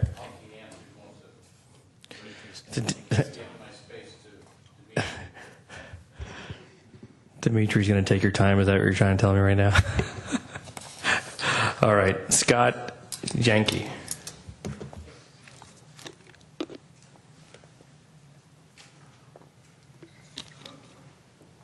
I don't know if I pronounced the last name right. Scott Janke. Okay. Paul. Paul, you're next. So, full disclosure, I have met with the developer a couple times. Yeah, I think I've got about 15 speaker cards, so I'm gonna. Okay. Can I give you 5 minutes, Paul? I know that you probably have some things you want to bring up, but. Okay, thank you. Appreciate that. Personally, I'm ambivalent about this project. I was glad to hear that the EPA will be overseeing the cleanup as is appropriate, because the toxics at that site are comparable to Delta Star. So for your edification, I have a packet. I won't go into all the different chemicals, so it'll just bore you. Height is a big issue, and our concern as a neighborhood is that those lands north of this project will use this as a precedent to build ones directly across from a neighborhood at the same height. So that is very concerning to us. So let me just say that. Traffic, no impacts, and yet there's a traffic fee. That doesn't make a lot of sense. And the finding of no significant impact kind of sounds to me like this. The roads are congested, plus 1,500 cars equals congested traffic, therefore there's no impact. There's going to be an impact. At the traffic and circulation, I suggested a mitigation of an on-ramp and an off-ramp, just like there is at Britain. That would take a lot of the cars off of industrial. I don't know, it wasn't reflected in this package, so I don't know if it was listened to or and passed on or not. So that really seems disingenuous to me, and it's of no fault of the developer. It is what it is, and 1,500 cars is 1,500 cars. So I admonish you to use your critical judgment. Don't just go by what you're told in the package that staff has put before you. There have been instances in the past where we've pointed out that staff has made comments, made statements that were not supported by the facts. And some of you may remember the dump sewer main and that whole imbroglio. We had 150 people petition the city council to investigate and why it happened and how to prevent it. Haven't heard from them for 3 months, so I'd like to put this in the record. So please don't take things at face value. Use your critical judgment, and please be sensitive to the impacts on our community. And again, I have to, as president of GESC, I represent the entire community. So my personal, there are a lot of things I like about this project, but in the end, whether we support it or not is going to depend on what the community wants. Thank you, Paul. David.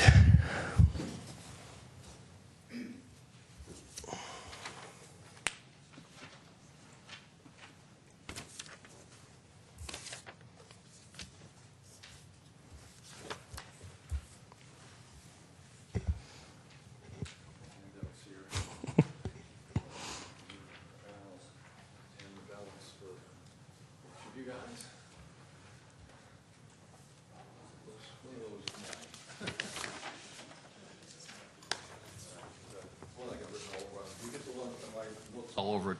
Pardon me. Honorable Chair and members of the Planning Commission, I apologize that I'm coming late to this project, and obviously listening tonight, a lot of water has gone under the bridge in terms of what's being done. So I think maybe I'm being a little unfair to the developer with my point, but it's kind of a point that's actually bigger than this development. And I think it applies to how our city thinks about the future and where it's going. And that is basically that this project is just one example of all the projects up and down the peninsula is exacerbating the current jobs housing imbalance. Every city on the peninsula knows they've got a jobs housing imbalance, and yet every city on the peninsula is approving more office buildings, more other buildings, more jobs, and not thinking at all about where that housing is going to be. And it's time for us to consider the fact that these projects have impact on our lifestyle in terms of housing, where people are going to live, how much traffic's on the roads, and elements like that. And so I just wanted to make that point, just specifically for this project. If we take it for an example, got 1,600 on-site jobs plus 51 additional jobs, which might be created as, in shops and whatever from this project. It used about 1.5 jobs per housing unit. That means we're looking for about 1,100 units to cover the employees for this project. And we have nowhere in the pipeline anywhere near that number of units within our community or within our adjacent communities. Redwood City has over 2,000 units in the pipeline. They're going to use every one of them for their own town. We can't borrow them, really. I mean, people may be there, but they're not coming from us. So we need to be aware that that's going to be an issue to be concerned with. So I think that all the cities, including San Carlos, needs to be responsible for this, and I think it's irresponsible to design without considering what the impact on the housing is. And the EIRs never talk about housing. It's not an issue. It's not an environmental issue, but it's really an issue in terms of our society. Second, and so I had a couple of ideas on this project that might work to help that housing project a little bit. One was that with the TDM saying that they can reduce the trips by 20%, why can't the city reduce the parking requirement by 20%? That could save the developer close to $10 to $15 million for one of those underground parking garages. Probably can eliminate that bottom level. Take that money, put it into a housing fund, or put it into possibly the developer takes that $10 to $15 million and buys a piece of property somewhere near downtown that they can then give to a nonprofit developer to build affordable housing or just general housing, and that could be up to 100 units of housing. And so it still doesn't reach 1,100, but it's a way to kind of deal with it, and actually that would be a way if you're going to say you got 20% reduction, you got to have faith in the fact you get 20% reduction. And so to hedge it and say, well, we don't have it, it doesn't make any sense because the city's saying they're going to enforce it. So why in heck are we asking for 1,500 units, 1,500 parking spaces if TDM is going to reduce them by trips by 20%? Why not knock 300 parking spaces off of there? So I got a few other comments in this letter I just handed you, but those are the main ones. Thank you. Thank you. Don Eaton.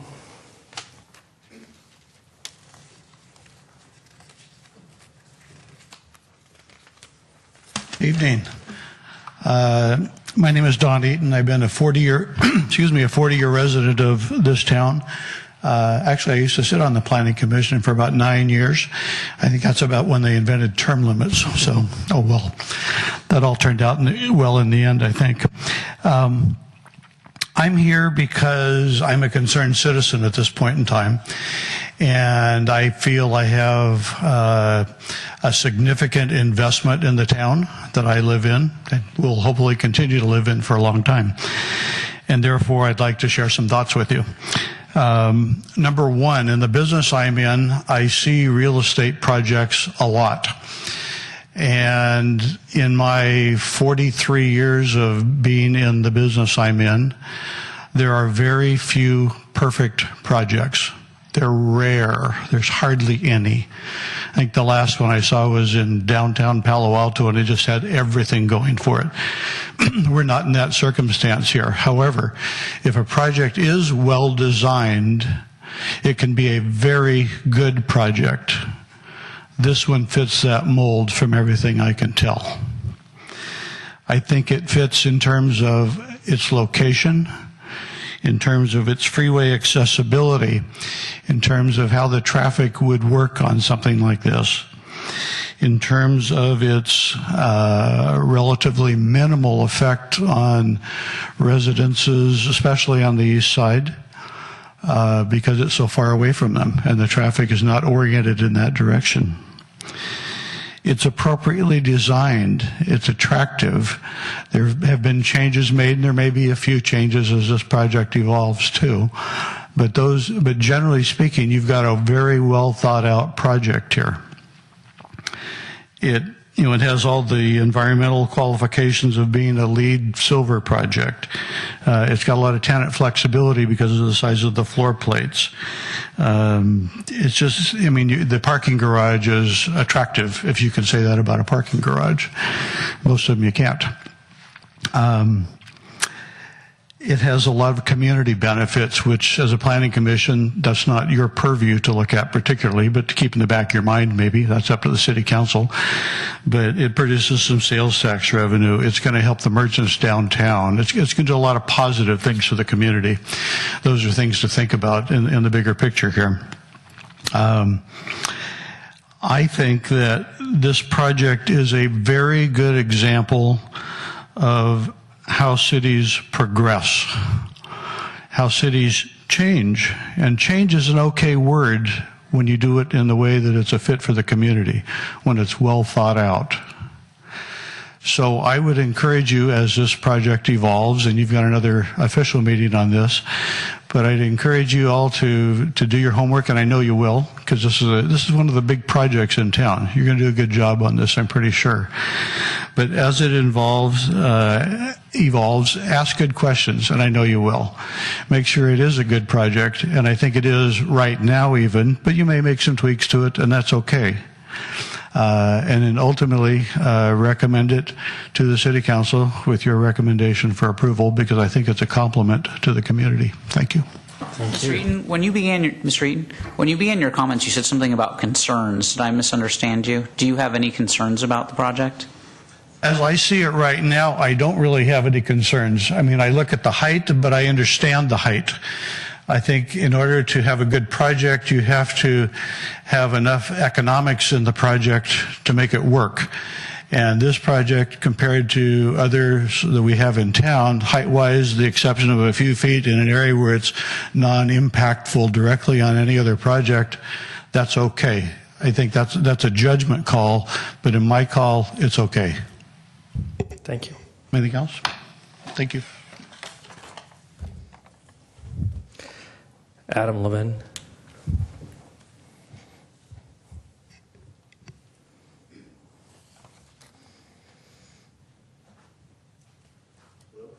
Thank you for having me.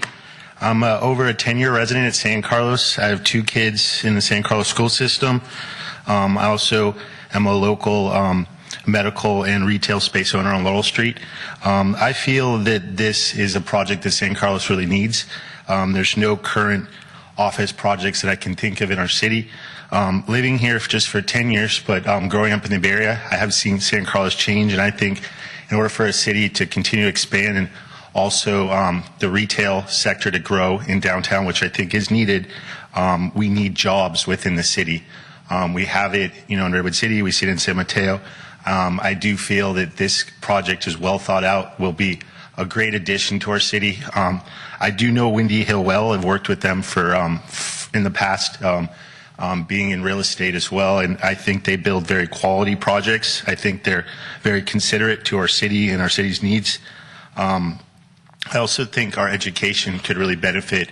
The SCEF system could really benefit from the tax revenue that will be generated from this project. I know, working with my wife with SCEF and trying to raise the money every year, how hard it can be. I think our goal this year was maybe 2.2 or 2.4 million. I think we're 400,000 short right now.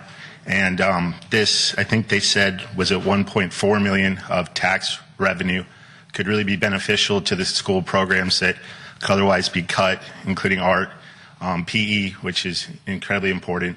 And SCEF can continue to do, and add support, but I do think this will be a wonderful addition to our city and help San Carlos continue to flourish. So thank you very much for your time. Thank you. Angela Fregomene. And she even laid it out. I still probably butchered it. Sorry. But he did worse than most, didn't he? Yeah, probably. He didn't put a T in it, so I'll give him credit for that. Put an How do you imaginary pronounce T. it? Fragomeni. Okay. Just the way it's spelled. Fragomeni. You've got 1 minute now. Okay? It's fine. Don't hate on a hater.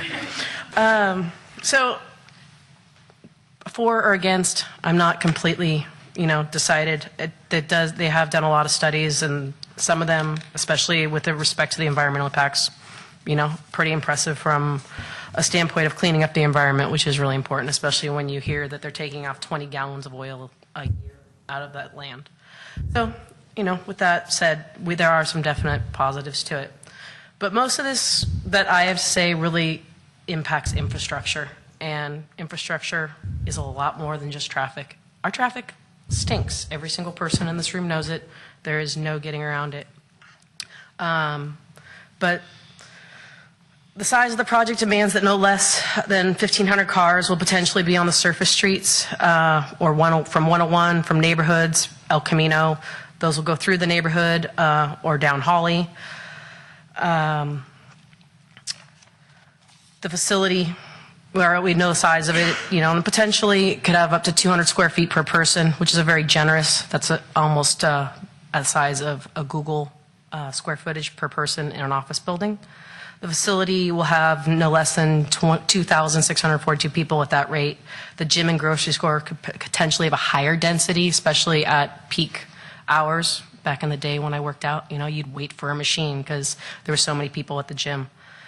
But with this way, there's no way that at the cost of the square foot to the inhabitants or the residents of the facility, the user will not densify, to something similar to 200 square feet per person. They're not going to be benching and playing ping pong and having kegerators. That's every startup's fantasy, and it's not a reality when they're spending the kind of money that they're investing into this building. It's going to be shown in the rent that these occupants pay. With current parking of 1,500 stalls, there's going to be no less than 1,000, at 2,600, of course. There'll be no less than 1,132 people that would have to carpool, bike, or take public transportation, or they'll have to seek parking in the residential areas or industrial area surrounding the facility. The CEQA study that was done is easily skewed by the standards that they compare their results to. The only impact that matters really in the end is the lives of the residents on the east side of San Carlos and those who have to drive through Holly to the west side. The traffic pattern studies need to be done for several months, counting cars and evaluating by a third-party civil engineer. Not many of us in here are civil engineers and could actually understand or translate the CEQA results presented. The CEQA guidelines used are based on models and not reality. Another impact that needs to be taken into consideration is can EMS, especially fire, make it to a resident, to the new hospital proposed, or the office buildings, freeway or businesses that in the required time. I think it's around 4 minutes, and that's from Station 13. Excuse me, I lost my spot. Traffic congestion currently does not even allow for this. It takes an average of 15 to 20 minutes, especially in evening hours, to get from Holly exit to Old County Road. The CEQA analysis shows that there is no impact on delays because the delays are already at a D or an E average. They don't get much worse. I think F is the worst. Excuse me.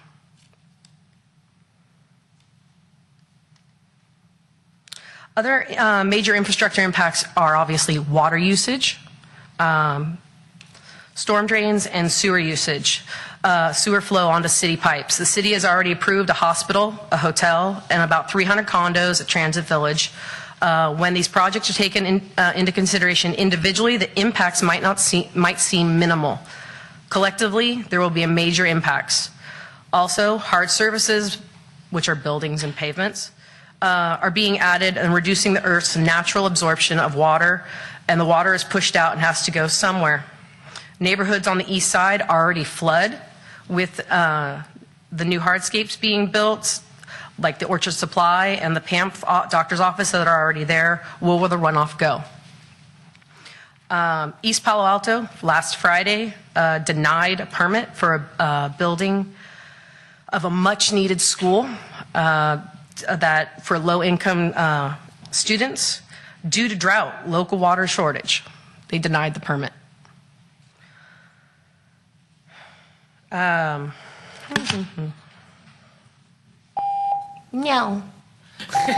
No, please. I just have a couple more things. Finally, the last impact really I wanted to talk about was just CO2. CO2 emissions, one of the highest pollutants in neighborhoods. CO2 comes from humans. That is the #1 impact to smog, our breathing. CO2 from humans. Also contributing factors will be the emissions from obviously vehicles, trucks, and air conditioning units and generators. With the hospital, the hotel, the condo complex, Orchard Supply, delivery and generators, and also the Amazon proposed building, they're going to bring in a lot more CO2. So the question really comes down to, will our tax our infrastructures with the water, the sewage, the CO2, how will they affect us collectively, impact our environmental, and where the residents live? I just want to make sure that basically, all the infrastructure stuff is looked at. That's really what I'm trying to get down to. It's not necessarily whether the building goes up, but there's a lot of other impacts due to all of the projects that are going on. Great, thank you. Steve Zarelli.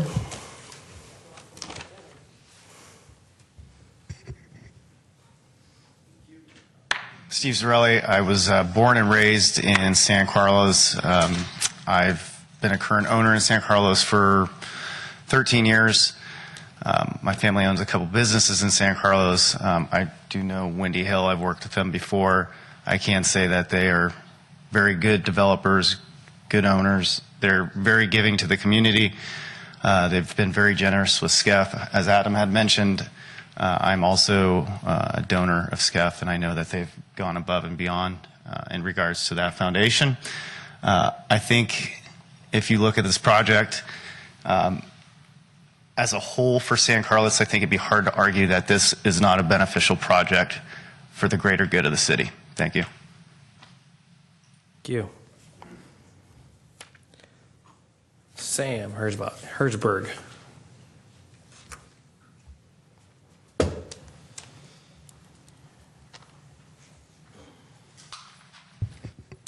Good evening, Planning Commissioners. Sam Herzberg, 19-year resident and former member of the Greater East San Carlos neighborhood. I understand the need to clean up this property because of the pollution issues there and the need to build a sizable development, including in height, in order to build a good project. I think traffic is one of the bigger issues associated with this project. I'm really glad to see the East Side Connect improvements and the other improvements that are identified. I think those will go a long way to getting people walking to transit and walking to the downtown back and forth. I have a few other suggestions to make.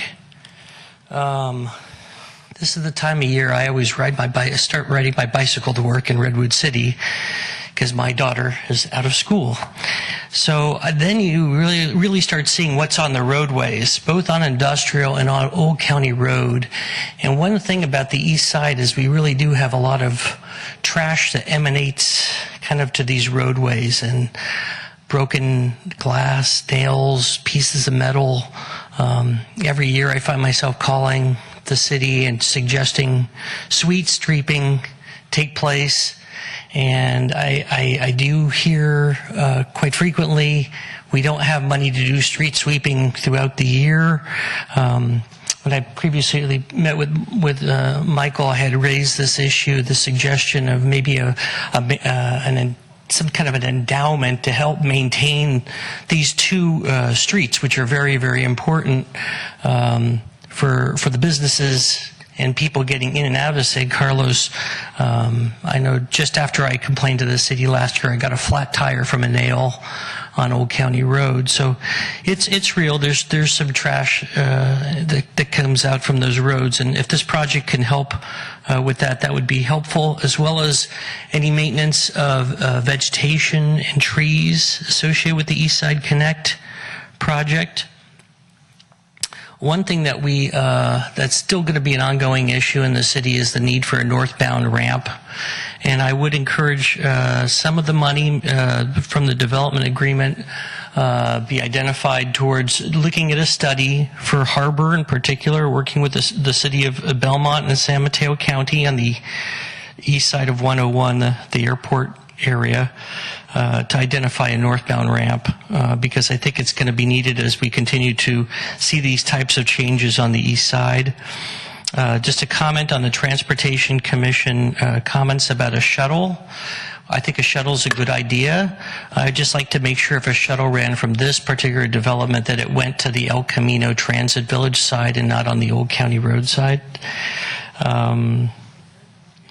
And just another final suggestion, if we're looking for ways to improve bicycle and pedestrian, is East San Carlos, which was improved as part of East Side Connect, does have some outstanding issues associated with still correcting some of the pedestrian bicycle improvements that were made and some developments that were allowed to encroach into the right-of-way.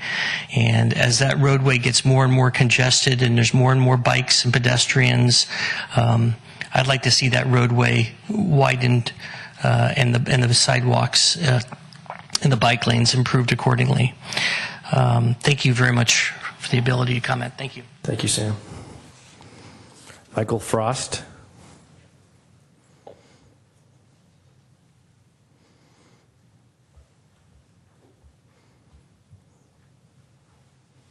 Thank you very much for hearing me out. Meridian 25 is a very interesting project, and I think it would be a net add and a benefit to the city of San Carlos. I've lived here for 5 years, and I've enjoyed every minute of it. And one thing that really stands out to me is the financial benefit to the city and the community. That cannot be denied. The mitigation, the environmental impact, that cannot be denied. Through the design, it looks like a lot of thought has gone into this, multiple meetings or redesigns. Those are not insignificant at all. The trees, the local trees, the native landscaping, the trees up on the top of the building, on top of the parking garage, those are very interesting design features. You know, while I'm talking about the environment, I wanted to talk a little bit about maybe using this development as an example for future developments in the 101 corridor, specifically in San Carlos. Utilization of permeable paving, green roofs, gray water systems, these sort of things may be able to impact the hospital, the other residential developments, and really set the example moving forward. We're entering a time where EPA cannot build any more buildings because they have no water. We cannot make the assumption that we have unlimited amounts of water. That's an erroneous assumption from the 19th to 20th centuries that no longer applies to the 21st century. So I think it's a great opportunity to, within this general design, to really push a little bit harder and maybe push the bar higher than lead silver, maybe gold or platinum, and maybe go above and beyond what we'd even thought about, what was possible. And I think we in San Carlos could really set an example for the rest of the region. To sum this up, I think this is a great development for the community as it sits today. And I think it could be improved slightly by raising the bar a little bit higher with LEED and taking a hard look at water efficiency, specifically green roofs, permeable paving, gray water systems. Great, thank you.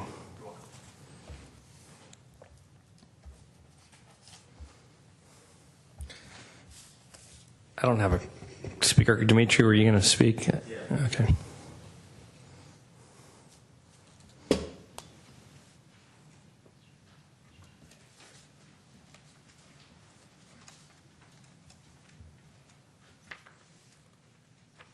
Hi. How are you? I'm doing fine.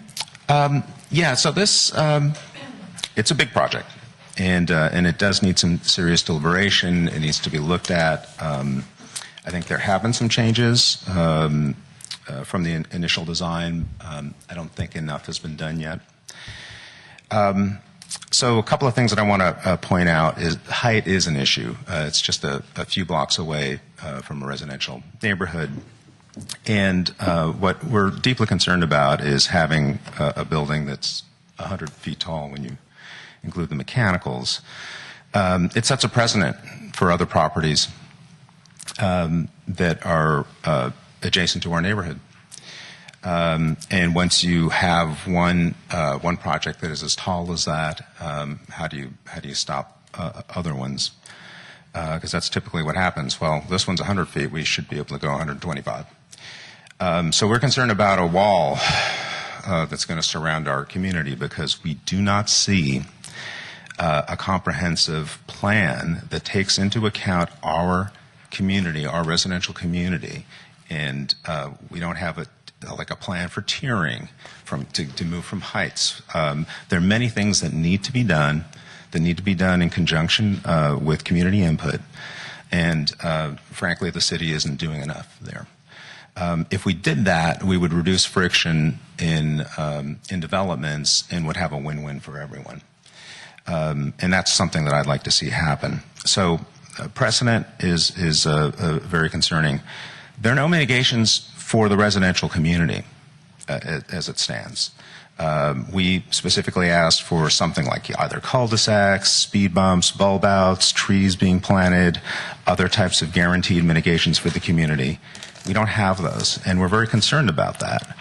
Why? Well, car commuters, train commuters, they're going to use our residential streets to drive, park, walk, and bike through the neighborhood.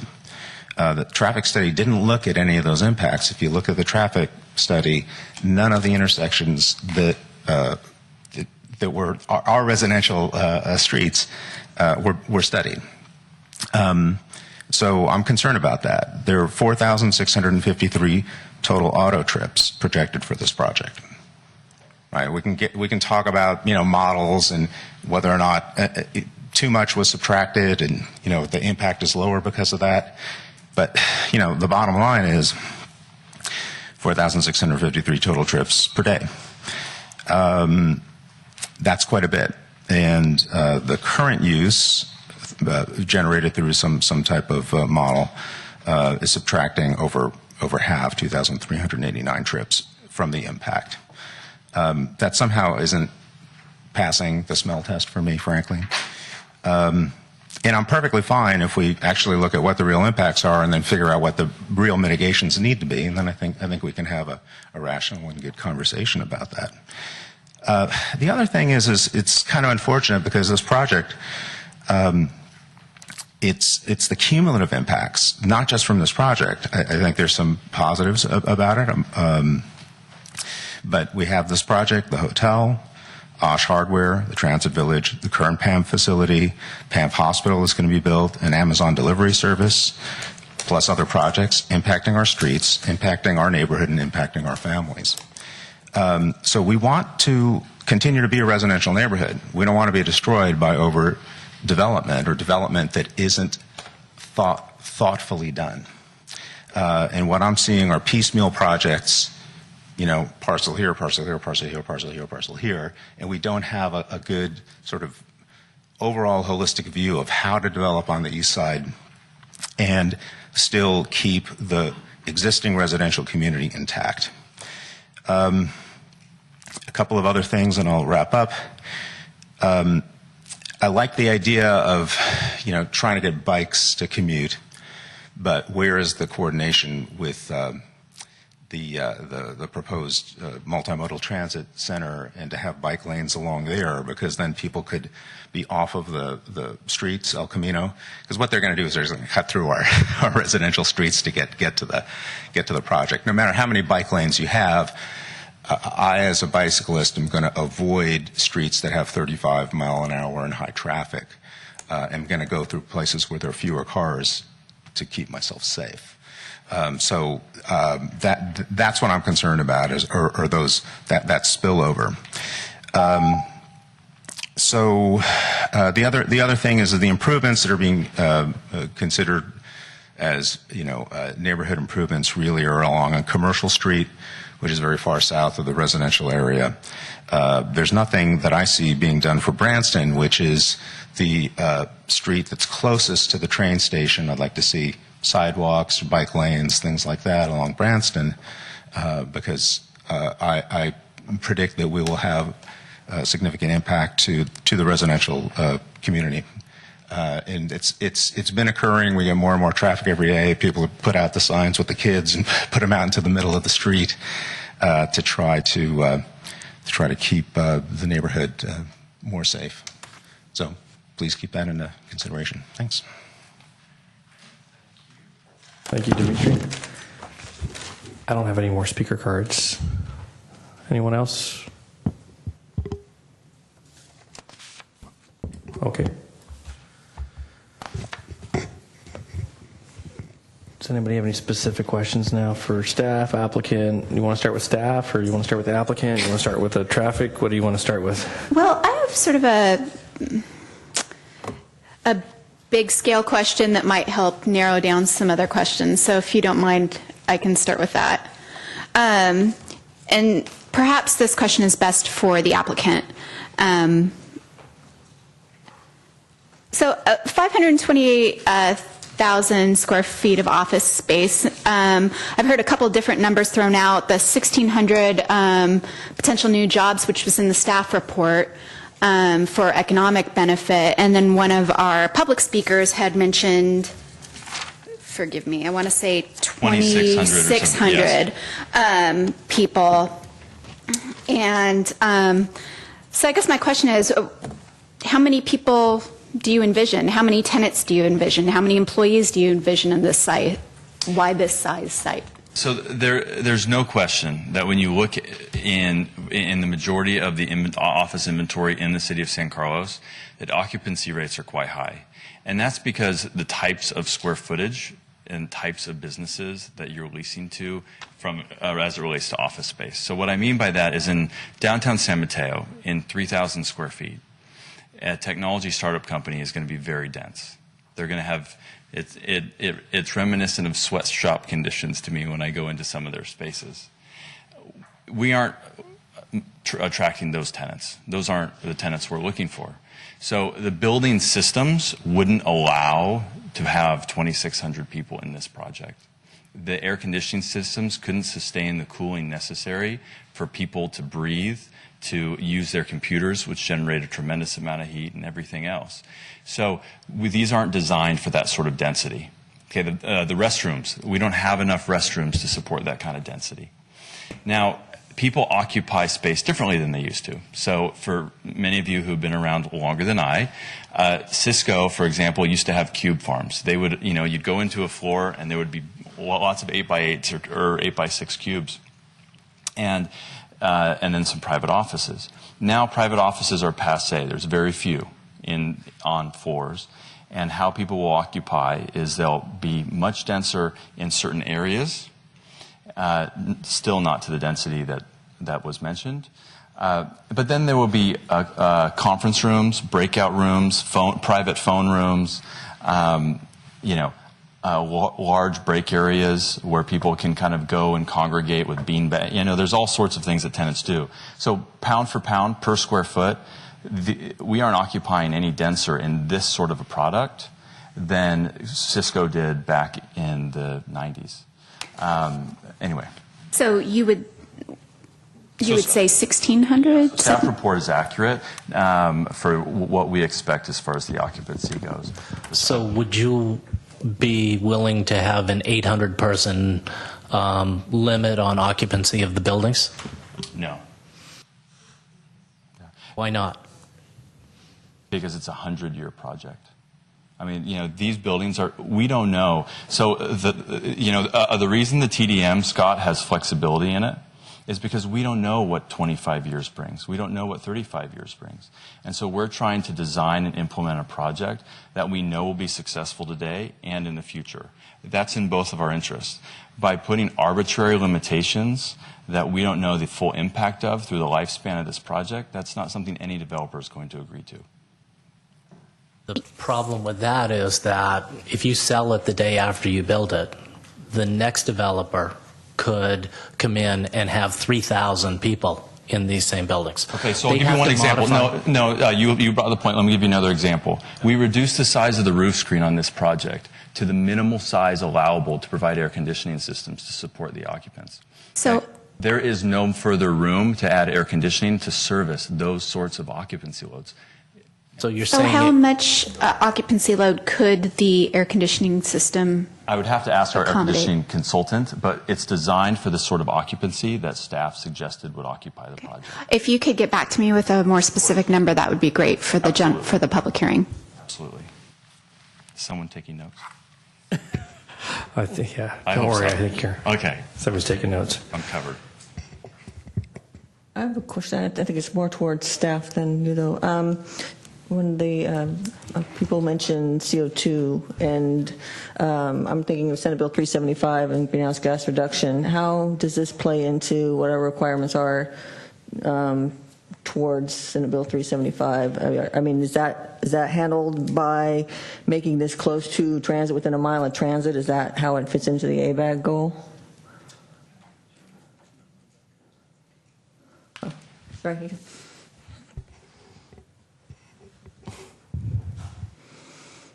Rebecca Ald, environmental consultant again. So to answer your question, the City of San Carlos has adopted a climate action plan to address Senate Bill 375. This project is consistent with that climate action plan. The mitigated negative declaration goes through the elements on page 31 of the ways that it is consistent with that plan. That includes energy use reduction measures, transportation and land use reduction measures, and solid waste reduction measures to meet the requirements of 375, consistent with the city's climate action plan. Thank you. Can I ask a question tagging onto that? So based on the greenhouse gas emissions, the population of the project is 2,700 people. We did use modeling defaults for a conservative analysis. Okay.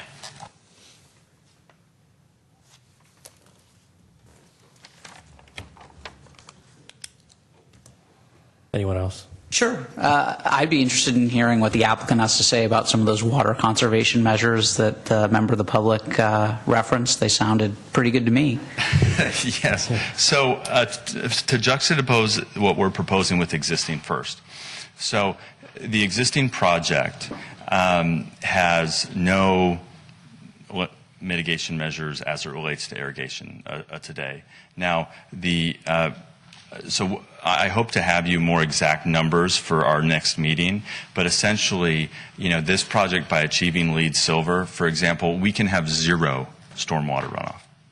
All stormwater has to be retained on site. Okay? Today, there is no retention. So the entire site, which is all asphalt, our site is 3.5 acres of permeable surface, which will be a stark contrast from what's there today. So not only is there more permeable surface, not only do we have to retain the stormwater on site, but then I'll also get you water usage calcs. I can tell you right now that I think there's somewhere in the range of like 60 or 70 toilets on the site right now, because each one of these suites has restrooms. And none of those are low flow. No fixtures are low flow. So we expect to be able to show categorically that the new project, although larger in scale, will certainly, because we're not allowed to have any storm water runoff with Cal Green, will have more permeable surface, and we'll also be able to show a reduction in water usage. Does that answer the question? It does, although what I would say is when you come back, I think that he suggested some specific additional mitigations that would potentially reduce the amount of water use. So recognizing that you might already improve water usage, maybe you could improve it a little bit more utilizing some of those ideas. In the same vein, and I think I know what the answer is going to be, did you consider reducing CO2 by generating some of your own electricity? So the parking garage will be built in such a way that solar panels could go on the top of the garage. But you didn't put them on because you wanted to reduce the visibility of the garage. No, actually, okay. Although that would be a great reason not to put them on. But the reason that we elected not to put them on is because we don't know what tenants are going to want yet. And so some tenants may feel really strongly about, so ultimately the tenants are who pay the utility bills. So we design a building in such a way that it can be as economical as possible to function. And then a tenant may come in and say, we want to do some additional things so that we can continue to increase the economic benefit to the tenant, i.e. solar panels. So what we do is we build the infrastructure. So the garage needs to be able to hold the weight, the wind load. We have to have conduits to support solar. But it's not something we would typically elect to do, no. What if we asked you to do it? And that would be a conversation we'd have to have. I'd be interested to see whether you could come up with some ideas to reduce the CO2 from your building by generating some of your own energy. Okay. Since you're up here, Yes. I have a question about your TDM and particularly about the parking. So it's about 1,510 stalls. That's right. Do I have that right? I noticed that in the TDM plan, one of the things at the very end that says could be, I guess, additional options should you not meet the TDM goals. I guess is how I'm reading this, is employee parking fees. And that would be my question. I'm curious. Would you charge for parking to discourage employees from driving? That seems like the easiest way to prevent people from parking in the garage. Yeah, so it would not be something that we would be looking to do because it impacts the individual employee. What we're really trying to do is benefit the individual employee at first. So free train passes, make them aware of their rights under the TDM program, allow them to have the benefits by restricting their employer to comply by the TDM program. Then what the TDM program provides for is that if beyond our reasonable estimates, we're not able to achieve the required reduction, that these additional measures could be put in place in order to get to that. So essentially, we're at a point where we're saying, hey, yes, we tried to benefit the employees as much as we can, but now we're not meeting our need, and so there are other measures that we now need to take into account. And I guess it seems to me with a 20% reduction, it almost seems like the facility is overparked. Am I doing the math wrong? It seems like there are way too many parking spaces if they're really going to generate that kind of trip reduction. Am I mean, I was on the math team in high school, but I could be doing my math wrong. So why don't can I lobby that to city staff? Yeah, it's a zoning requirement. 1,510 stalls is what your zoning requires I provide. Okay. Thank you. You're doing the math right. So. Okay, thank you. It's been a while now. I have to count on my fingers. Use it or lose it, kids. So I guess I'm having trouble wrapping my brain around 1,500 cars on the streets and admittedly on the Holly interchange, and I'm just going to need to work through that difficulty just so that we know that conversation is coming up. May I mention one thing about that? Yeah, please. So I agree that there are going to be traffic impacts associated with this project, right? Now, does CEQA classify them as impacts? I'm not a CEQA consultant, and apparently the answer to that question is no. So what we've done is we've tried to do all that we can do through the TDM program, through the way we've designed the project, to make sure, and through the public benefits, to make sure that we mitigate those impacts as much as possible. So I have met a lot with folks who are going to be impacted by this project in an effort to try and make sure I understood what they felt were the things that they wanted to see done to help mitigate some of the issues. And so, at the end of the day, I can kind of, do my best to do that. I think that you cannot ignore that the existing project does generate something. And so, yes, there's 1,510 parking stalls being built, but there's something there. There's 132,000 feet of industrial that's very densely occupied and has a lot of trips generated because of the types of businesses. There's a lot of service businesses there where they have guys going on calls and coming back all day long, whereas typically, employees, they come and they work and then they go home. So I think that the 1,500 number keeps getting thrown out. There is something there today. There's something there. Now, how much of it you want to count, as Scott has mentioned, is up to the experts.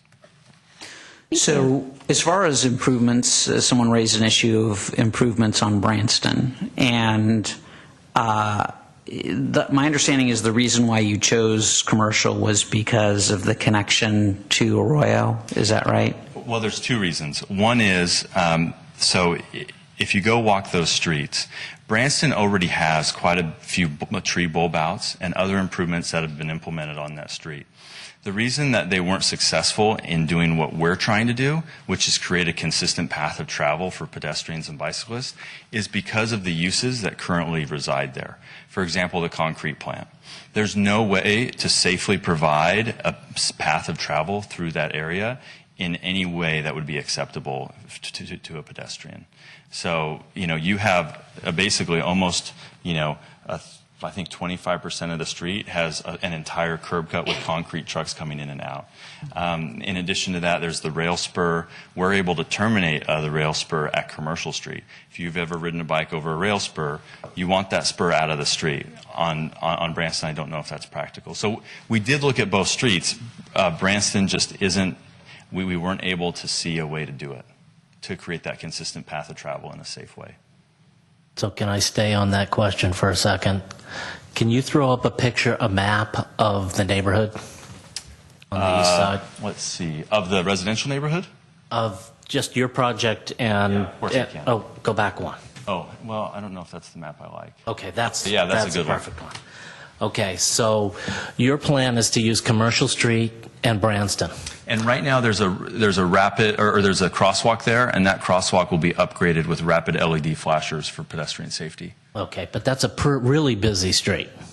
That's the need for the rapid LED flashers. And there's a light at Branston. That's correct. Okay, which will actually stop traffic as opposed to the LED lights, which may or may not.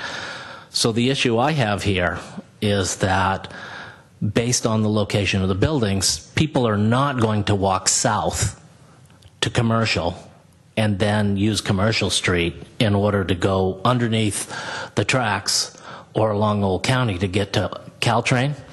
They're going to walk north to Branston, they're going to cross at Branston, they're going to walk up Industrial Road, and they're going to walk through the residential neighborhoods. And there's nothing in the plan that mitigates that. And that will probably be the predominant path to get to Caltrain. So there's $3.6 million in the plan, including another $1.7 million of traffic impact fees to help mitigate all sorts of things. So when you say there's nothing in the plan to mitigate that, there's $3.8 million of direct community benefit and an additional $4.4 million of fees that the city could use or allocate at their discretion to do anything. It's not my money at that point, it's the city's. So I understand that, but if you go walk Branston, you'll see what I'm talking about. I've walked Branston. You're I've in the walked neighborhood. Commercial. So I've with the walked concrete industrial. trucks on that street, Yes. do you think you as a pedestrian could have a safe path of travel? I'm not. I'm just pointing out the fact that the way it's set up right now is you're trying to drive people to Commercial, and that's a great alternative for them to get to downtown, but it's a lousy alternative for them to get to transit. What about Wayfair signs? What? What about Wayfair signs? I mean, I don't know, it's just an idea. People are not, it's the same concept that happened when Samtrans or the Transit Village came to us and said, yes, people will park further away and pay for it rather than rather than park in the neighborhood for free. Okay? So, Scott, we had to have. Scott, I mean, do you have? Do you have an alternative suggestion? Because I mean, I hear what you're saying. Yeah. Is there an alternative? Like, can we steer them down Terminal Way or?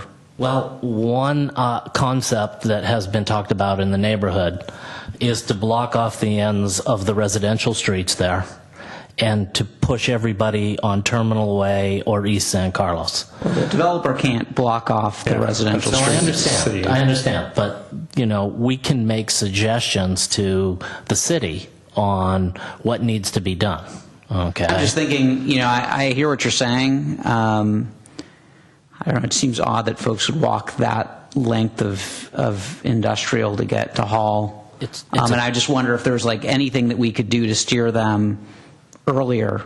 They would probably do it. The attempt, and I give them credit for the attempt, is to send them down Commercial. The reality is, though, that people are not going to go south in order to go north and get to transit. When people walk to transit, they get there as quickly as possible. They're worried about whether they're going to make the train. They're rushing to get to the train. I hear what you're saying. I was wondering whether you had any thoughts about what to do. I think Terminal is an alternative. East San Carlos is a lousy street. It really has been damaged by the East Side Connect project as far as car traffic, as far as pedestrian traffic. It's kind of okay for bikes, but it really was a mistake. Well, I mean, based on your point, and I think it's well taken, they're not going to walk all the way down to East San Carlos Avenue on Industrial. They'll turn on Hall or Cherry. Yeah. So, I don't know, maybe the applicant can noodle it and Yeah. you know, think of a way to, you know, steer people down, you know, terminal or, I mean, I'm not terribly familiar with tanklage. Is that an option? Tanklage doesn't go through. It doesn't look like it does. I don't think I've ever been on tanklage, so. Yeah, it curves around onto terminal. Okay. The Arroyo underpass is obviously a significant benefit of Commercial Street as well as getting people direct into downtown. Yeah, but I think what Scott's point is, and it's a decent one, is that, I mean, there's two things. One is if you have a choice of walking, you know, down Industrial to Hall and then Hall to get to the Caltrain station. I mean, absolutely people will totally take Commercial to get to downtown San Carlos. I mean, I don't think walking a block is going to be an impediment, but if they are trying to get to the Caltrain station, I think he does have a point there. So maybe something to noodle. Mr. Chairman, if I could just add to the conversation a little bit. Generally, when in urban planning, what we see is that people will walk the path of travel that's safest and most enjoyable to walk. And I think to go to Mr. Field's point, those are heavy-duty industrial uses along Branston. The other thing to consider here, when Public Works and Community Development looked at this path of travel, one of the other things we considered is the future. And what we know now is that L3 Communications is eventually going to most likely go to some kind of a redevelopment project, and that's about 9 acres. Also, the Kelly Moore site, we foresee that changing over in the next 5 or 10 years as well. So you have a very, very significant amount of acreage there that will be turning over to most likely some other use, like a knowledge-based business like this. And so if that's the case, we wanted to concentrate on an arterial that has the bones for a much better pedestrian and bike experience than some of the other industrial roads. And this whole area is going to transform into a completely different land uses over in the next 5 to 10 years. So that's another reason that we're looking at the future, and we are trying to get people to go down Commercial Street as opposed to these other places and up Old County Road because of the East Side Connect project. That's another reason is it's a lot better, I think, as you can see. In some of these other streets, you have utility poles right in the middle of the sidewalk, and you can't, it's hard to walk down those sidewalks. And we removed those along Old County Road, and it's a much better pedestrian experience. Maybe it's not perfect or not as good as it could be, but it's a lot better than it was before. So those are some of the other considerations that we looked at when we suggested that Commercial Street be the street that is improved.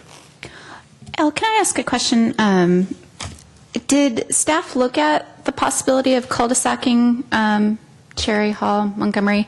I have no idea what would go into something like that, so I'm wondering what you guys looked at. That has been discussed over the years, and it's certainly been brought up by the Greater East San Carlos neighborhood.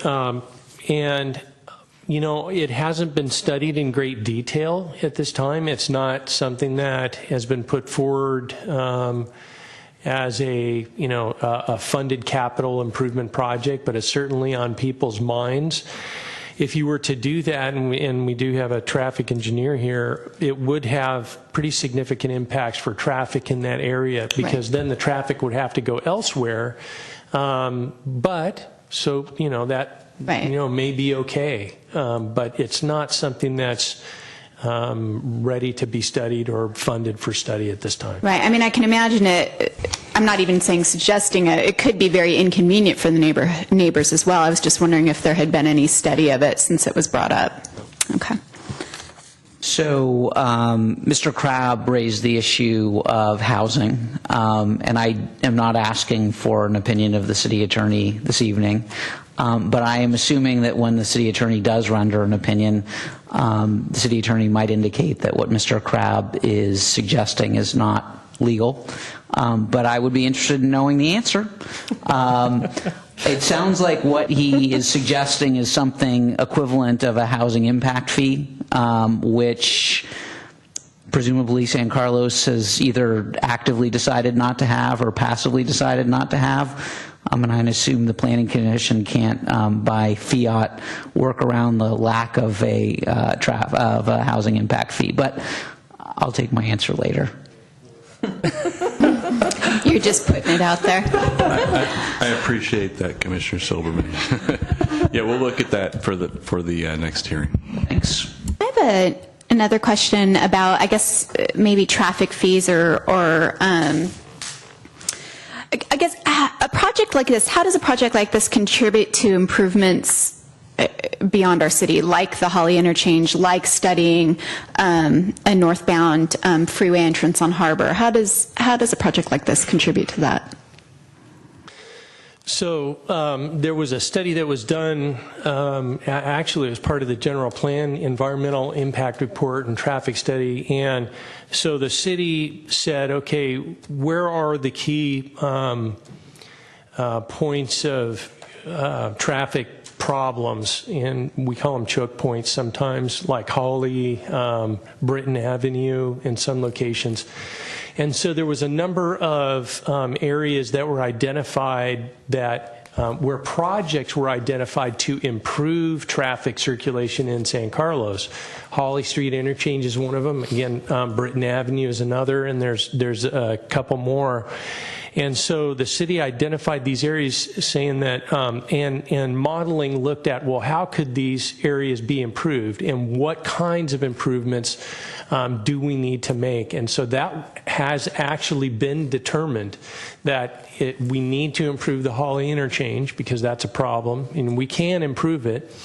Britton Avenue can be improved with turning movements and widening, right turns, dedicated right turns, and things like that. So those projects were identified, and costs were identified as well. So then they identified the project. They said, well, here's how much it's going to cost. And then a formula was created to determine a fair share for each new development project that contributes above a certain threshold.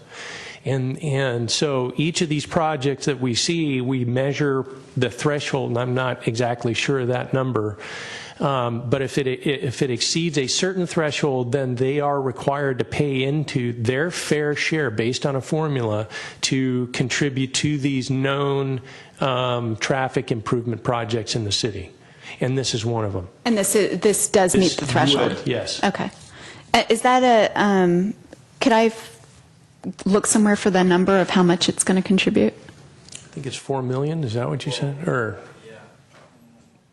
I don't know if that's the exact take your number, time. but we can certainly provide that information. Thank you very much. Since we have the consultants here, any other questions for the consultants? Yeah, height and mass was brought up by some of the members of the community, and when we had met, you had showed me a model of what the building would look like from the neighborhood, and I'm wondering if you have that available for us to see tonight? Yes, but how do I access that on a computer? You? She wants us to, yeah, there's a slide. There's a...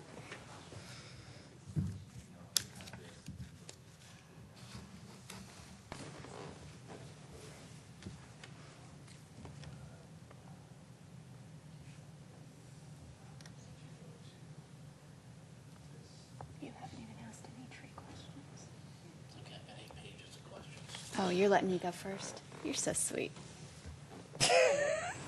Still? Yep. Did you say 80 pages? She said 8 pages. 8 pages of questions. Can you just submit them into the record, please? Yeah. I didn't knock a single one off your list. I feel like I've been talking the whole time.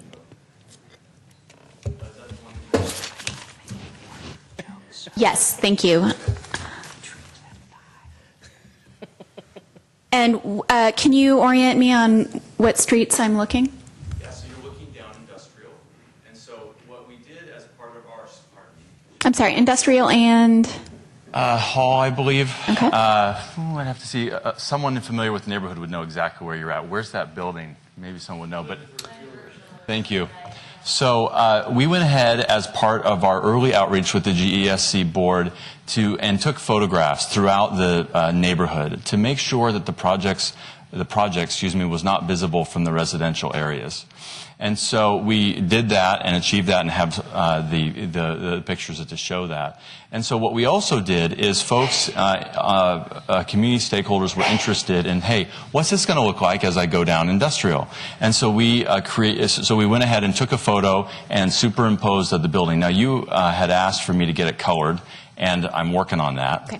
Just so you see not just the white massing, but you actually see the building itself, which would obviously look more pleasing than a white massing. But that's what it's going to look like. The updated slide shows what it's going to look like from industrial. From industrial, but you have also done photos, and you don't need to show them, that show that you do not see it from the neighborhood. That's Am I right. correct? Absolutely. And go ahead. Did you check any of the second floor houses in the neighborhood? Yeah, there's one second floor house that's directly on industrial, but the rest of the homes, because they abut, so typical one-story industrial buildings are much taller than a one-story home. Typical one-story industrial buildings are almost as tall as a two-story home. So because the industrial backs up literally to the majority of these homes, the view corridor, it does not allow you to see this project. And so what we did with the GESC is we gave them a map of their neighborhood. We said, you mark an X anywhere you want us to go do this same process. And, that's what we did.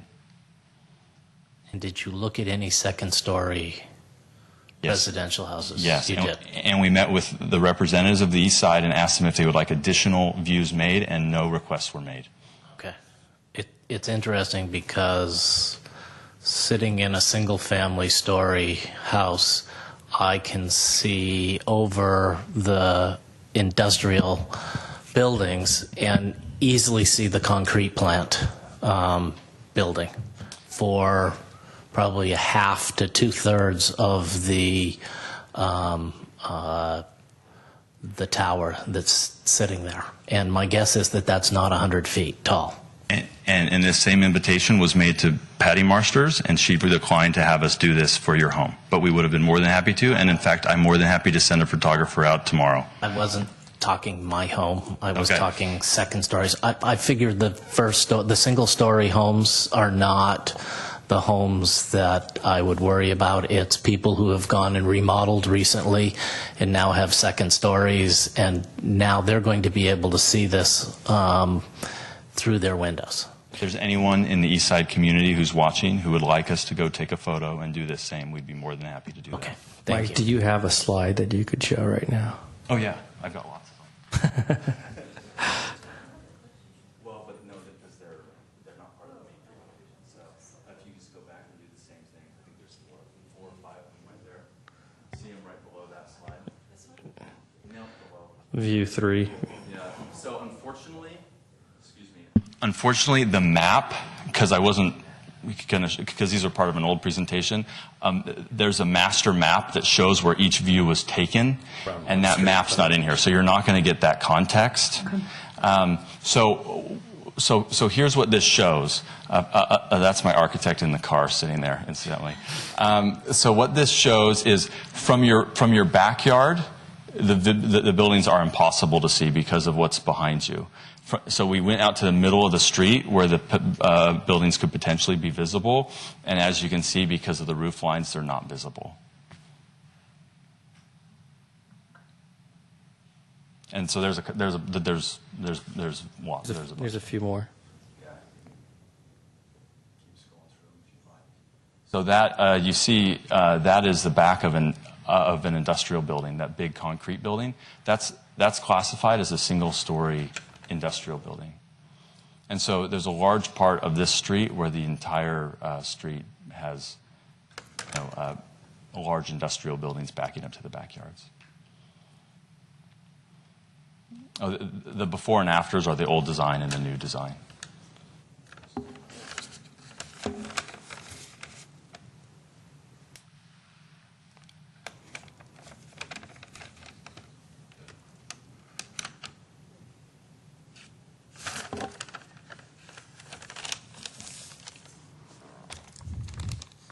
While he's looking, another issue that was raised was the issue of precedent, and that somehow, if we were to allow this building at this height, that we would be somehow constrained either legally or rhetorically in our ability to prevent other size buildings.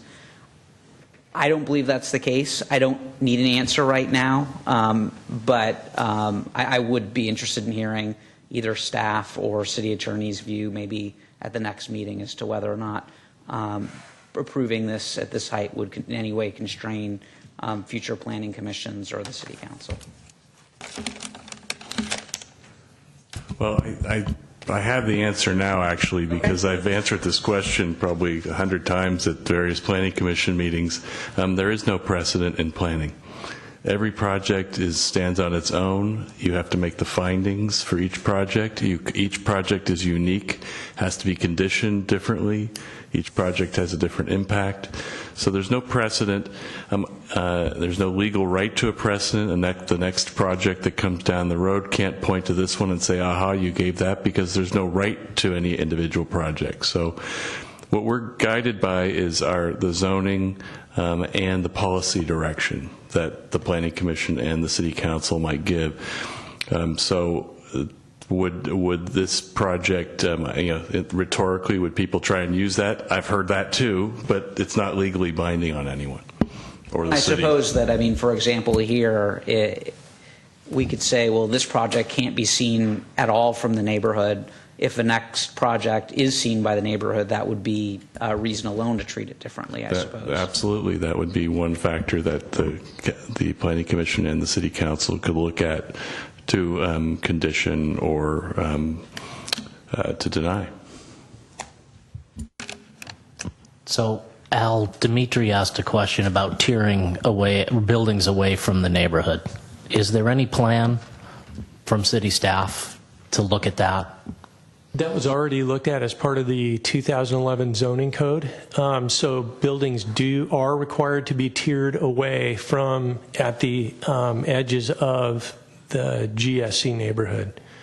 Yeah, but that's like within 30 feet of a residential neighborhood. It can't be more than 40 feet tall or something like that. Yes. But there's no attempt to tier things as a whole away from residential neighborhoods. When the general plan came through, when the zoning came through, there was a good deal of discussion about height and how it relates to the GSC, and the determination at that time was to tier the buildings directly adjacent to the neighborhood in a way, and not to affect heights in the industrial zones, across the street, for instance. So it was left at 50 feet over there.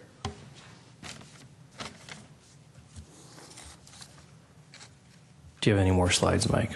No, but I do have the fees that you wanted. Oh, thank you. So, and I'll let city staff correct me in the next meeting if any of these are wrong, but I think they're right. Sewer fee is $810,000. Traffic impact fee is approximately $1.7 million. Grading permit fees are approximately $1 million. School impact fee, a building permit fees of $300,000, new construction fee of $190,000, building plan check fee of $208,000, school impact fee of I think a couple $100,000, and there's more. So, I'm sorry, you said 1.7 for the traffic fee? Yeah, yes, traffic impact fees. Impact fee, okay. Someone had mentioned no improvements. There weren't any improvements for the neighborhood, and I believe that when we met, there was discussion that there's discretionary. Could you speak to the funding for neighborhood improvement? Yes. So the final category in the development agreement provides $750,000 as a maintenance and recreation fund. And that has a list of things that it can be spent on, including cul-de-sacing, bulb outs. So, some of these things that were talked about tonight are things that I've obviously already heard. And so, and city staffers, et cetera. So there are some dollars that are at the discretion of the city. And there's a category which defines generally what those dollars can be spent on in the development agreement, and it includes some of the things that were talked about. It was part of attachment 4 that broke most of everything down, so it's in our staff report. attachment 4. So is it Scott's turn? Let's just get to Scott. Scott, I can't limit your discussion, but I just have one more quick thing. One of our public speakers also mentioned the overall infrastructure, and I guess I just wanted to ask staff, does Public Works go through some sort of assessment to look at how we're going to supply basic services, sewage? I assume PG&E looks at electricity, fire, and so on. That's part of their process? Am I wrong? That's correct. Okay. Thank you. That's it. Okay, Michael, I got lots of questions, but Be nice don't to me. get defensive. I'm asking defensive? the questions. I'm just asking the questions. Some of them come from people in the neighborhood. Some of them are my own. Some are for you, some are for staff.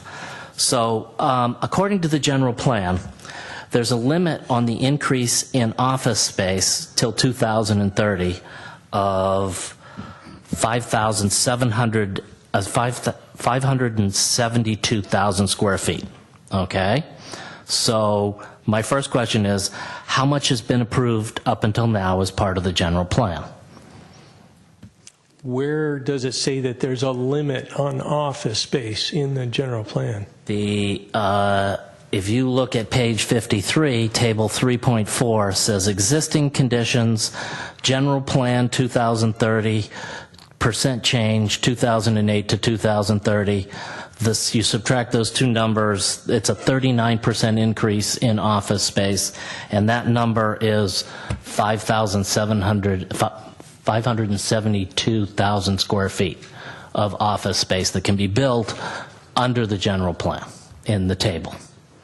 In the general plan, it says that. In the general plan, it says that. We'll have to get back to you at the next Okay. meeting. Yeah, because So- that's not the intent of the general plan. In But fact, it's right. in the general plan. Whether Yeah. the intent was, it has limits on the amount of commercial space, the amount of industrial space, and the amount of office space that can be built in the city under the general plan till the year 2030.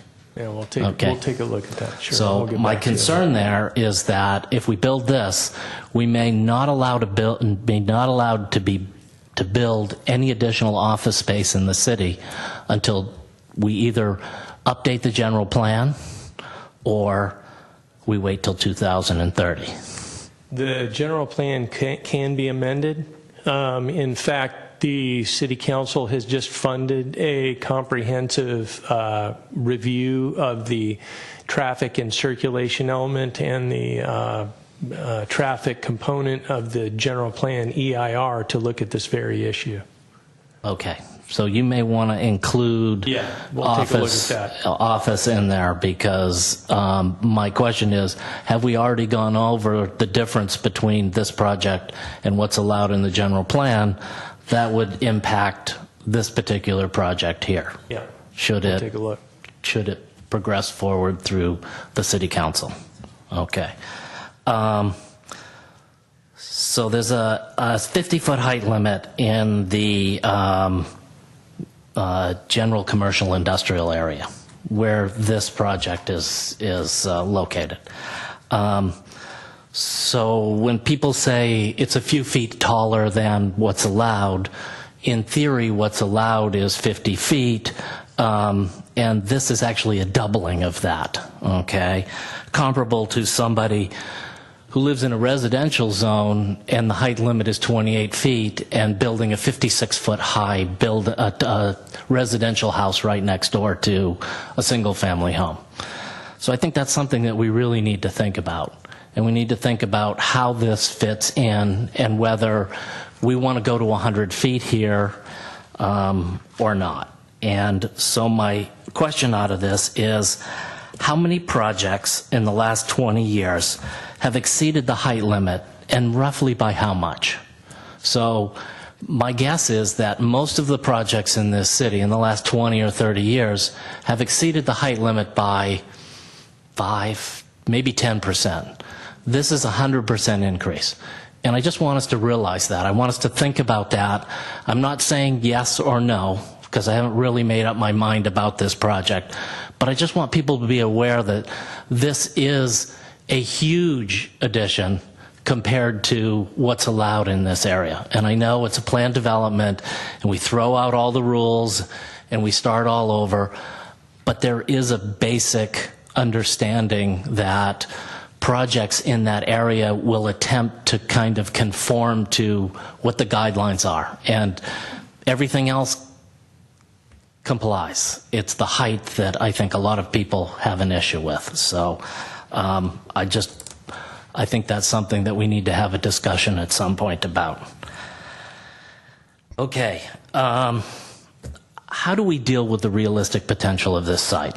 And I'm asking staff because Michael has a vision for this site, okay, and it includes 1,600 people using this site. And I don't doubt that initially that's what's going to occur at the site.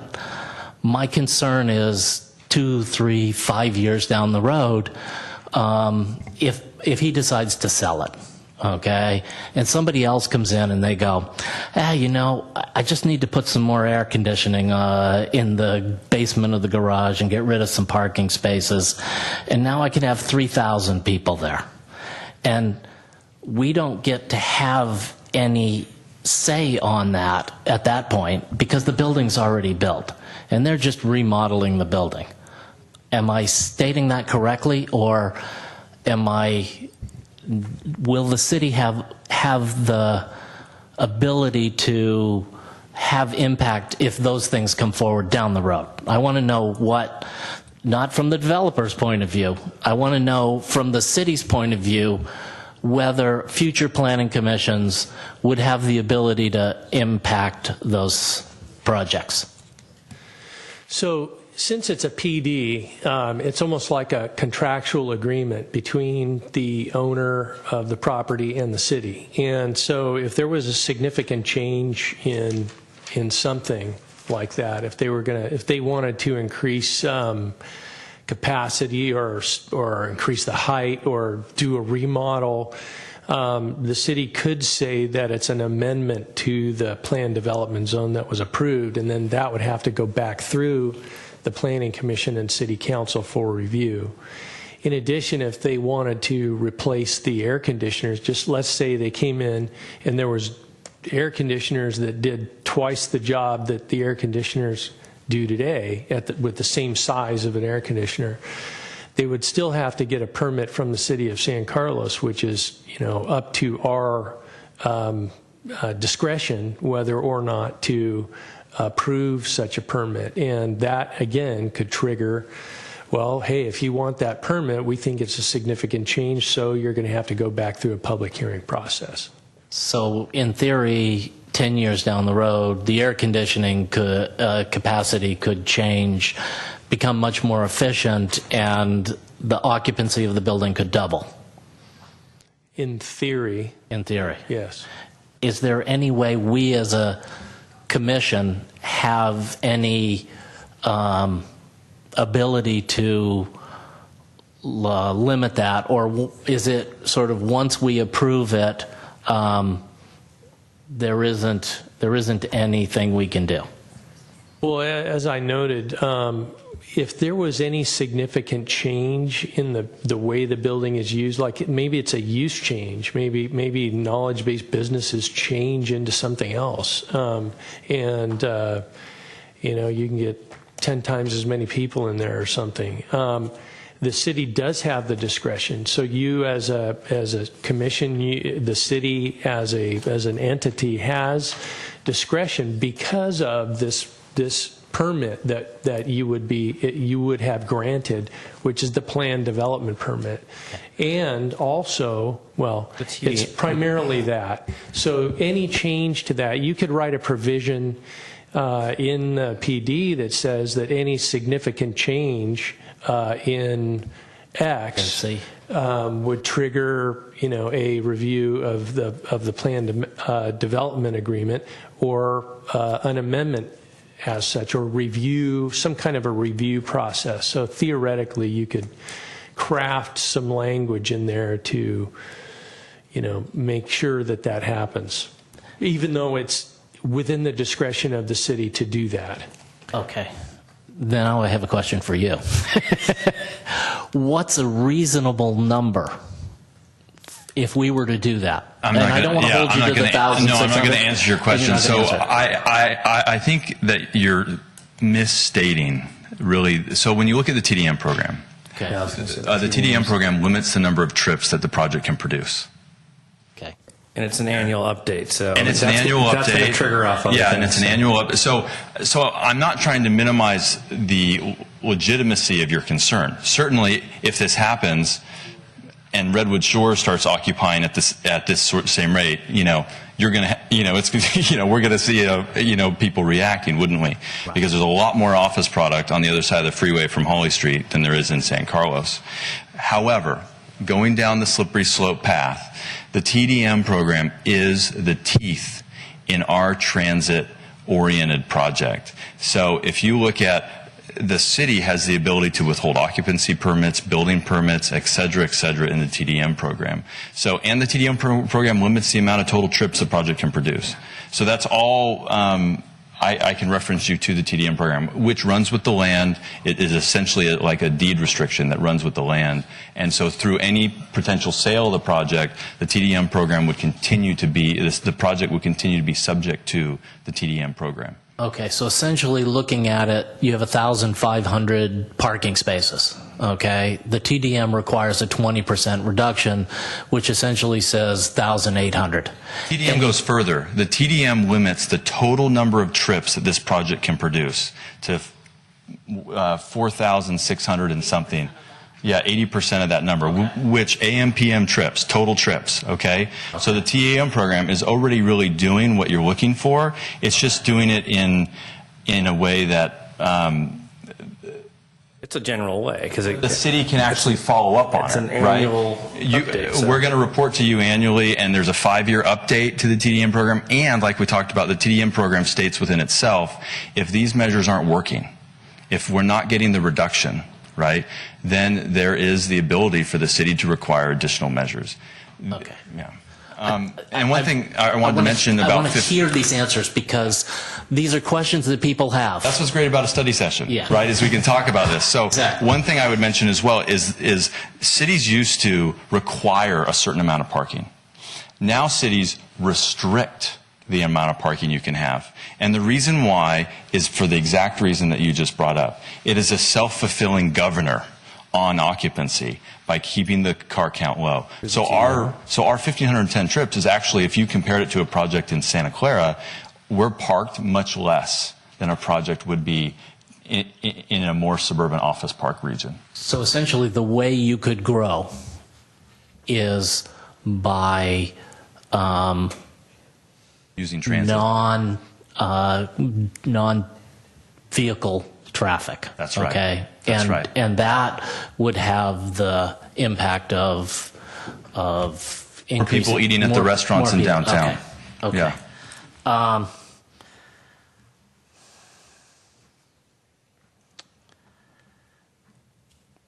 So people have said that if you take the 5,200, the 528,000 square feet, and you divide it by the industry standard of 200, it comes up with 2,600. And I know I'm going over the same. Let's just go with it. Again. Let's just go with it. I got pages of this stuff. Mm-hmm. People ask questions.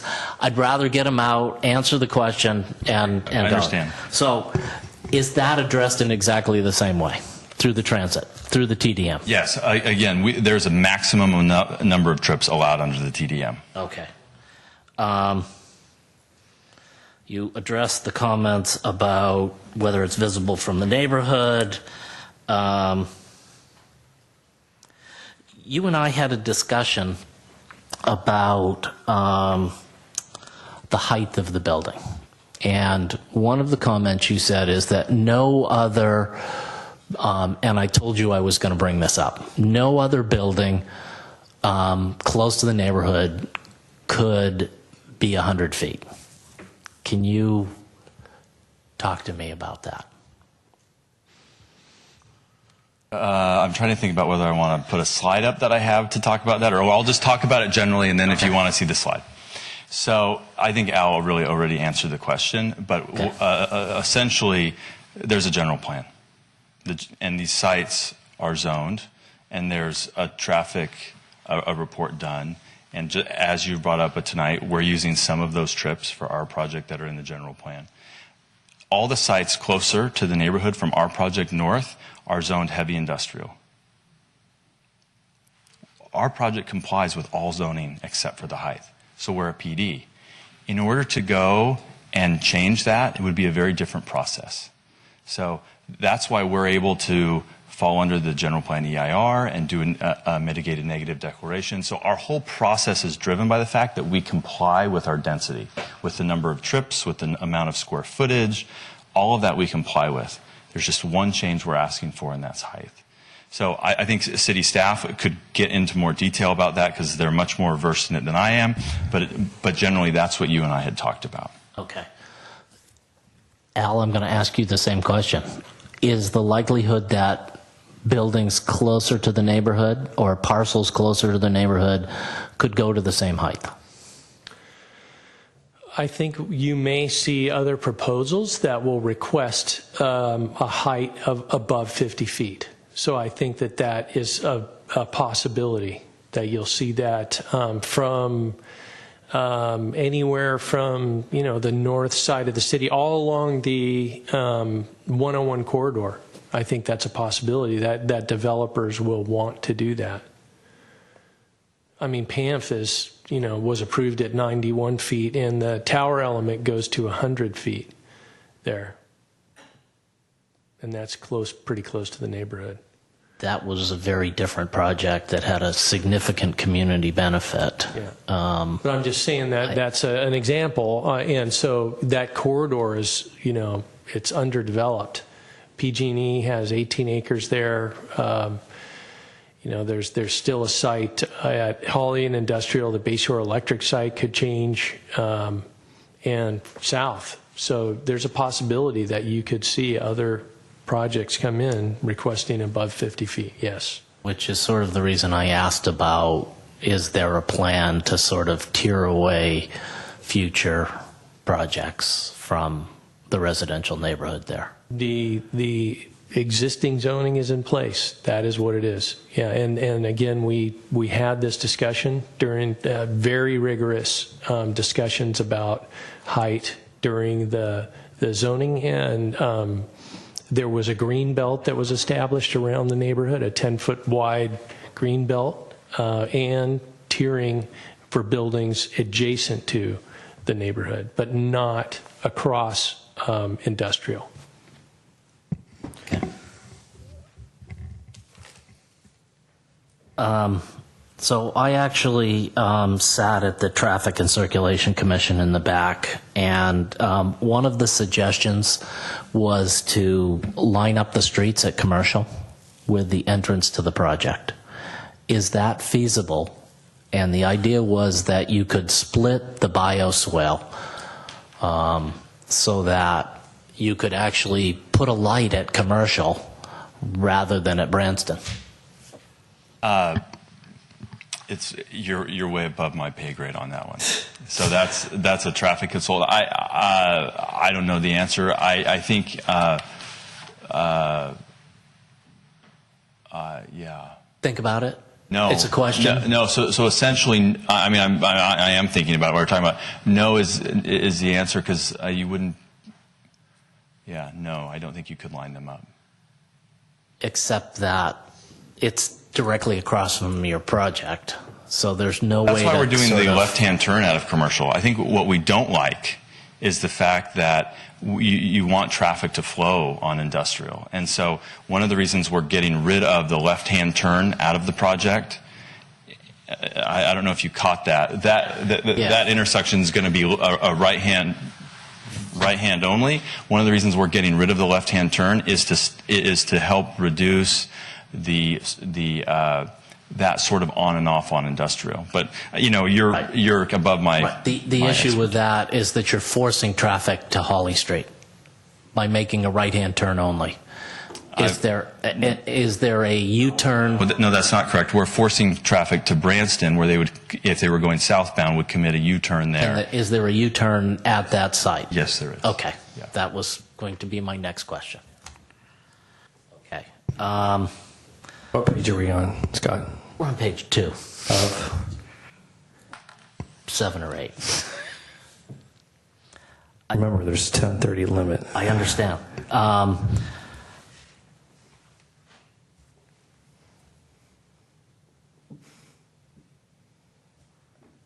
I would like to see some better explanation of the traffic numbers for the traffic consultant. It just seems to me that 1,300 trips from a shopping center, quote, shopping center, underestimates the number of additional trips. Now, I understand that those trips may have been there a year or two ago, but the real impact of this project is going to be much greater, and we can have this discussion next time. What is the real impact based on current data? Whether it meets the CEQA numbers or not, I'd like to see what those numbers are. I mean, is it 1,000 an hour? Is it 600 an hour? I don't know, but I know it's more than the 453 that you've actually suggested in there. Okay? I disagree. You disagree? But we'll move on. Okay. So how is that data provided if there's 65% vacancy? I mean, that you can't. So one of the things that, you know, kind of one of the interesting things about this is, in one hand, a developer is told by folks, hey, make sure that you do right by the existing tenancy, and now we're going to say, because you've done that, well, forget about what the project would generate. What is it generating today? And, you know, I had this email exchange with Dimitri and Paul after the traffic meeting, and, you know, one of the things that is, folks around here don't know what goes on there. Because if they did, they would understand what, you know, I'm not a traffic engineer, and so I don't know, I can hardly read the graphs just like it, you know, a lot of people. But what I can tell you is that, I'll use Signage as an example, or these guys have a lot of trucks. They're doing service calls all day long, okay? The two tile shops, they have deliveries going out and in all day long. There's a gym there. Okay, there was a karate studio, there was a yoga studio. I mean, these uses generate trips. If you have a class, you know, 4 gym classes a day with 50 heads, you know, you do the math, it generates hundreds of trips. So I think that to, you know, throw the traffic consultant under the bus because you don't like his numbers is different than when you don't really know what the uses were. I'm just asking for additional numbers. I'm not trying to throw anybody under the bus or anything. I'm just trying to get what are realistic numbers, okay, based on. I just think there's a difference of opinion on what a realistic number is. I mean, you may be the only one up here who's interested in those numbers. I mean, I'm really not super interested in what a 35% occupied building, what its numbers are, because I don't think that's any indication of what the numbers would be if this project were not approved. Because that's what I want to compare it to, is what would the numbers be if this project is not approved? Or what would this project be if we approved a building that was 50 feet tall? Not, you know, what would this project, that is relevant. Can I, Jessica Alba with Nelson Nygaard. So we do similar work to Kimley Horn, and shopping center is a mix of uses and has a lower trip generation rate than if you were looking at a specific type of shop in many of the rates. So for looking at the existing development, it's a lower rate than assuming a higher use retail. So that's one of the things. In October 2015, when the traffic counts were done, Mike just confirmed that the vacancy rate was 8%. So 92% was occupied at that time. So the counts were done at a time when the development was more or less fully occupied. Okay. While you're there, why long-term parking, bike parking? Long term is just the extent of the stay. So, for instance, 8 or 10 hours. So most employees want to have secure parking during the 8 or 10 hours that they're in the office. Short term is for the visitors coming to the site. So you've got 150 short-term and only 30 long-term? Many, with the bike share program, for instance, that will be provided on site, it adds a lot of supply of parking for these That's only 30. That's 30, but they need a couple of different spots or 3 different spots on site to park these bikes. But in addition, that's a city requirement. So the 150 spaces are just... Oh, yeah, and then in addition, you can bring them up indoor. So it's according to city requirement, and then in addition, you can bring them up to your desk. Okay. Michael, can you show me the loading and unloading areas and where the guest parking is?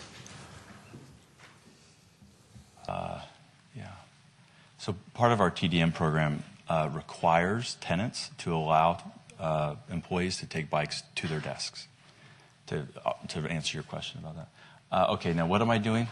It just seemed odd that there was 150 short-term and 30 long-term. Okay, so long-term's 8 hours. 60. Okay. Okay, so you wanted to know, I'm sorry. Scott, Loading and unloading and guest parking. For individuals. So, this plan doesn't show it great, and I wish I had a laser pointer, which I do, but it doesn't work. So if you see the entry to the garage is right there on the left-hand side of Branston. And as you come in, you'll see that there's a paved area outside of the footprint of the garage. Do you see that paved area? Really prominent where the number 4 is. See the number 4, Scott? Yes. Mm-hmm. Okay. That's the loading and unloading zone. Now, keep in mind, we elevated the first floor of the garage so that you could pull buses into the garage.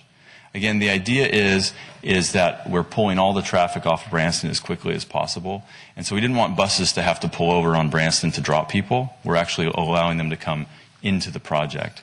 Another reason we want to get rid of the left-hand turn. If you think about the circulation, they'll come in, they'll drop off, they'll exit, hit the left-hand turn, and then could perform a U-turn to go southbound. But that's the drop-off area. Visitor parking is most proximate to that area, but can be scattered throughout.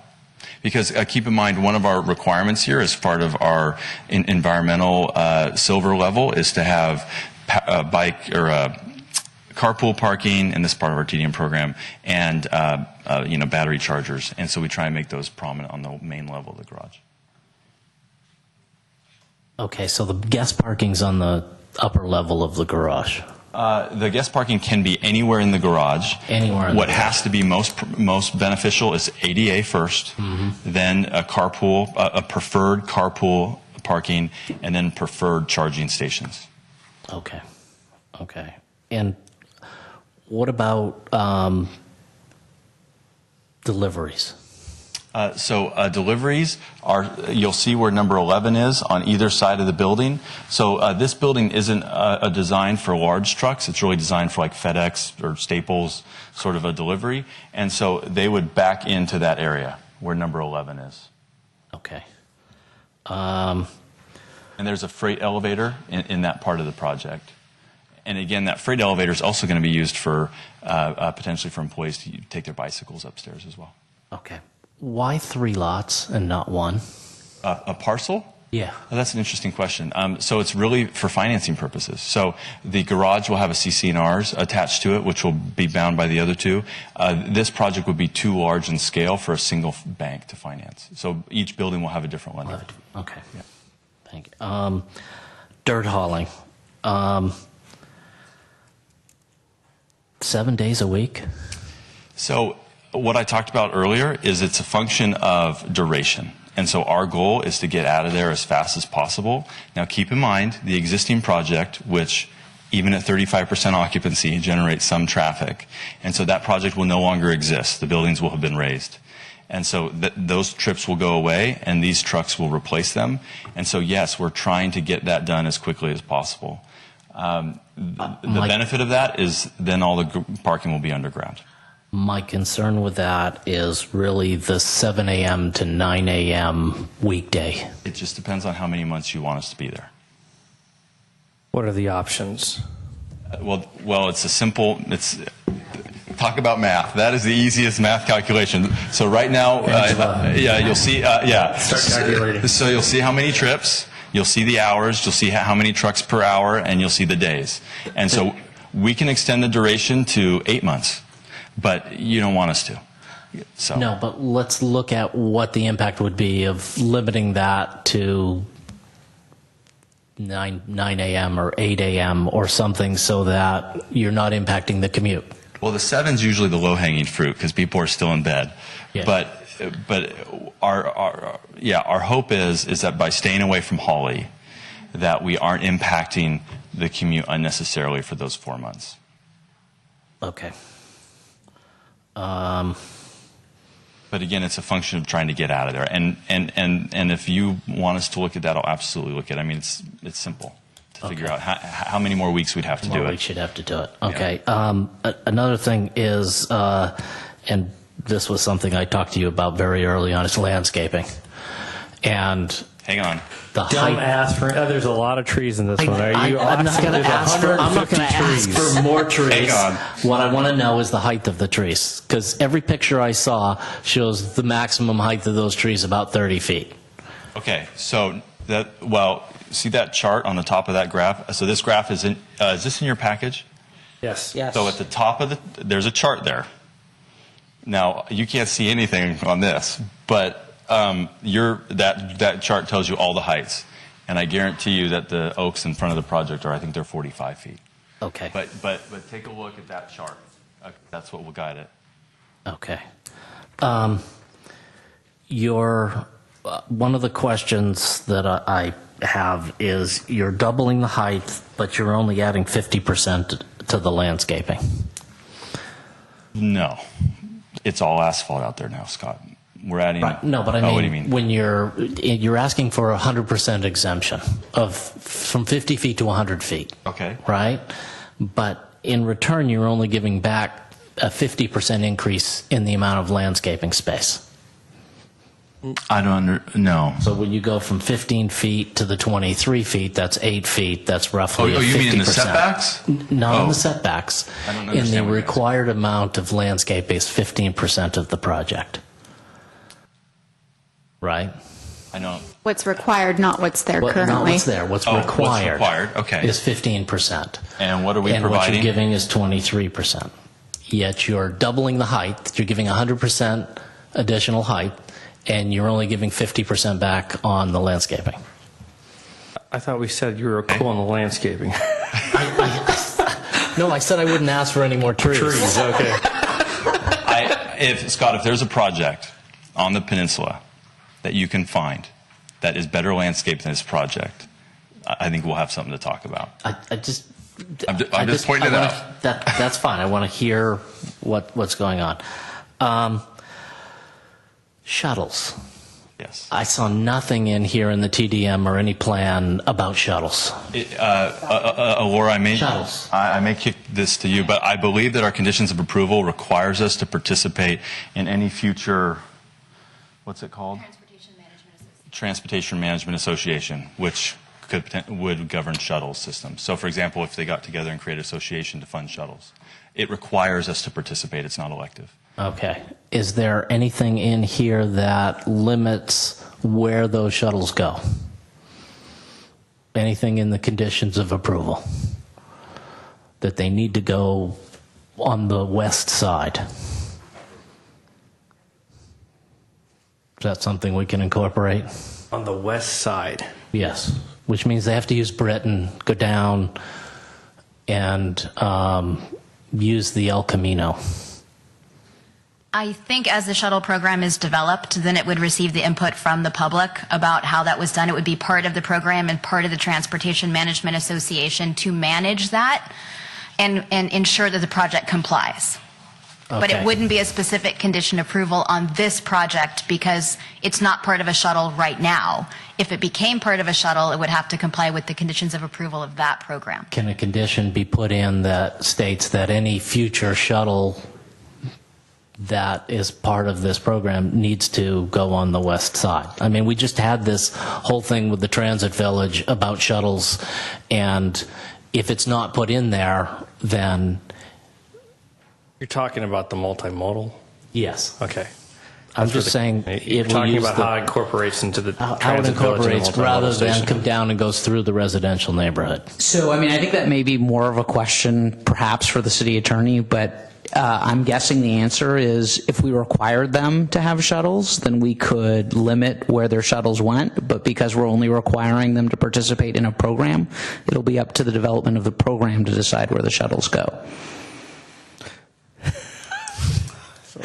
Great. Well, I would agree. Well said. I think it's sort of a once removed condition. We can't really condition something that doesn't exist yet, is the way I see it. So, but if there is what I was communicating with staff about on a sidebar was that the program itself will govern the rules of where the shuttles are supposed to park. So I don't see a nexus between this particular project and the placement of the parking of the shuttles because the program doesn't really exist right now.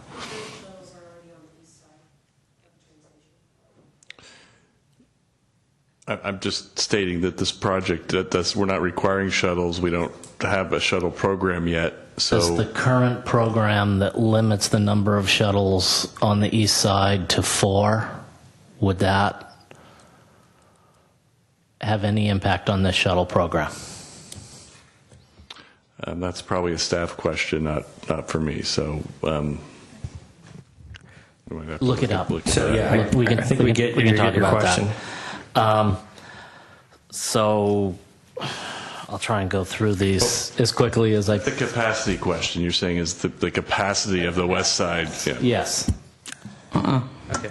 So I think we're getting the look up here at 10:30. So maybe ask your next 3 or 2 very important questions, and maybe you want to submit the rest of the questions because I don't think we're going to get an extension. Okay. Just being honest. Yeah.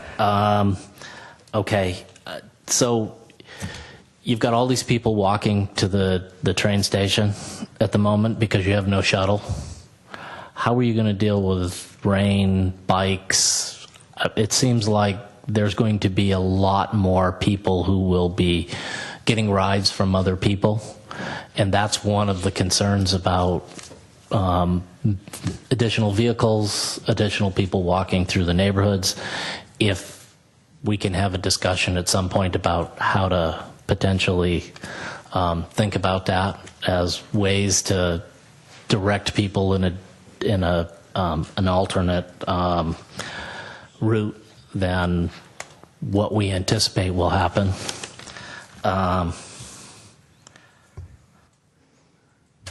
TDM.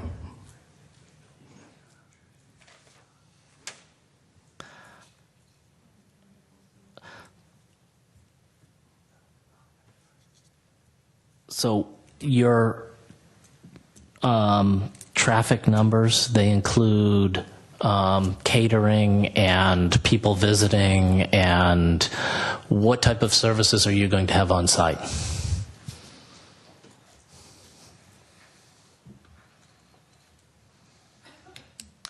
Frederick Venter, Kimberly Horn. So I mentioned that the ITE rates are empirical data, which means that ITE went out and counted sites. Those sites would have exactly all those users included. So they would go out for a day and count all the traffic that would be generated. So employees, business, drop-off, landscape architects, every single trip that goes to the sites. Okay, so those fit in the 4,600 sites. One of the things that bothers me about TDMs is we have no existing data on any of the TDMs in the city. It would be useful for staff to provide any information on existing TDMs and how they're working. And through the chair, to answer your question, Commissioner Marsters, we are currently in the process of having our first annual review with PAMF, and I'd be happy to report back, and it's required that we report back to the Planning Commission on how they're doing, and that will be coming forward in the near future. Okay, and since you brought up PAMF, I want to make sure that the trees are what you say they're going to be, because the anticipation with PAMF and their whole project said that they were going to put in trees so nobody would ever see PAMF. And you and I have had this discussion about how poorly that has been done, and how poorly the landscaping at PAMF actually is as far as hiding that project from the residents who live in the neighborhood. So I just want to make sure that when we talk about landscaping again, that we anticipate that those trees will be the size that you anticipate, and that the landscaping is for the life of the project. Yes, and it may be a distinction between a for-profit venture and a non-profit venture. Okay. So it matters what our buildings look like. And I'm going to end there and give you 2 minutes. Wow. Thanks, Scott. And then you just want to submit the rest? What? Do you want to submit the I rest will. into question? I'll take care of sending it. Any other questions for the applicant, the consultants? Meeting adjourned.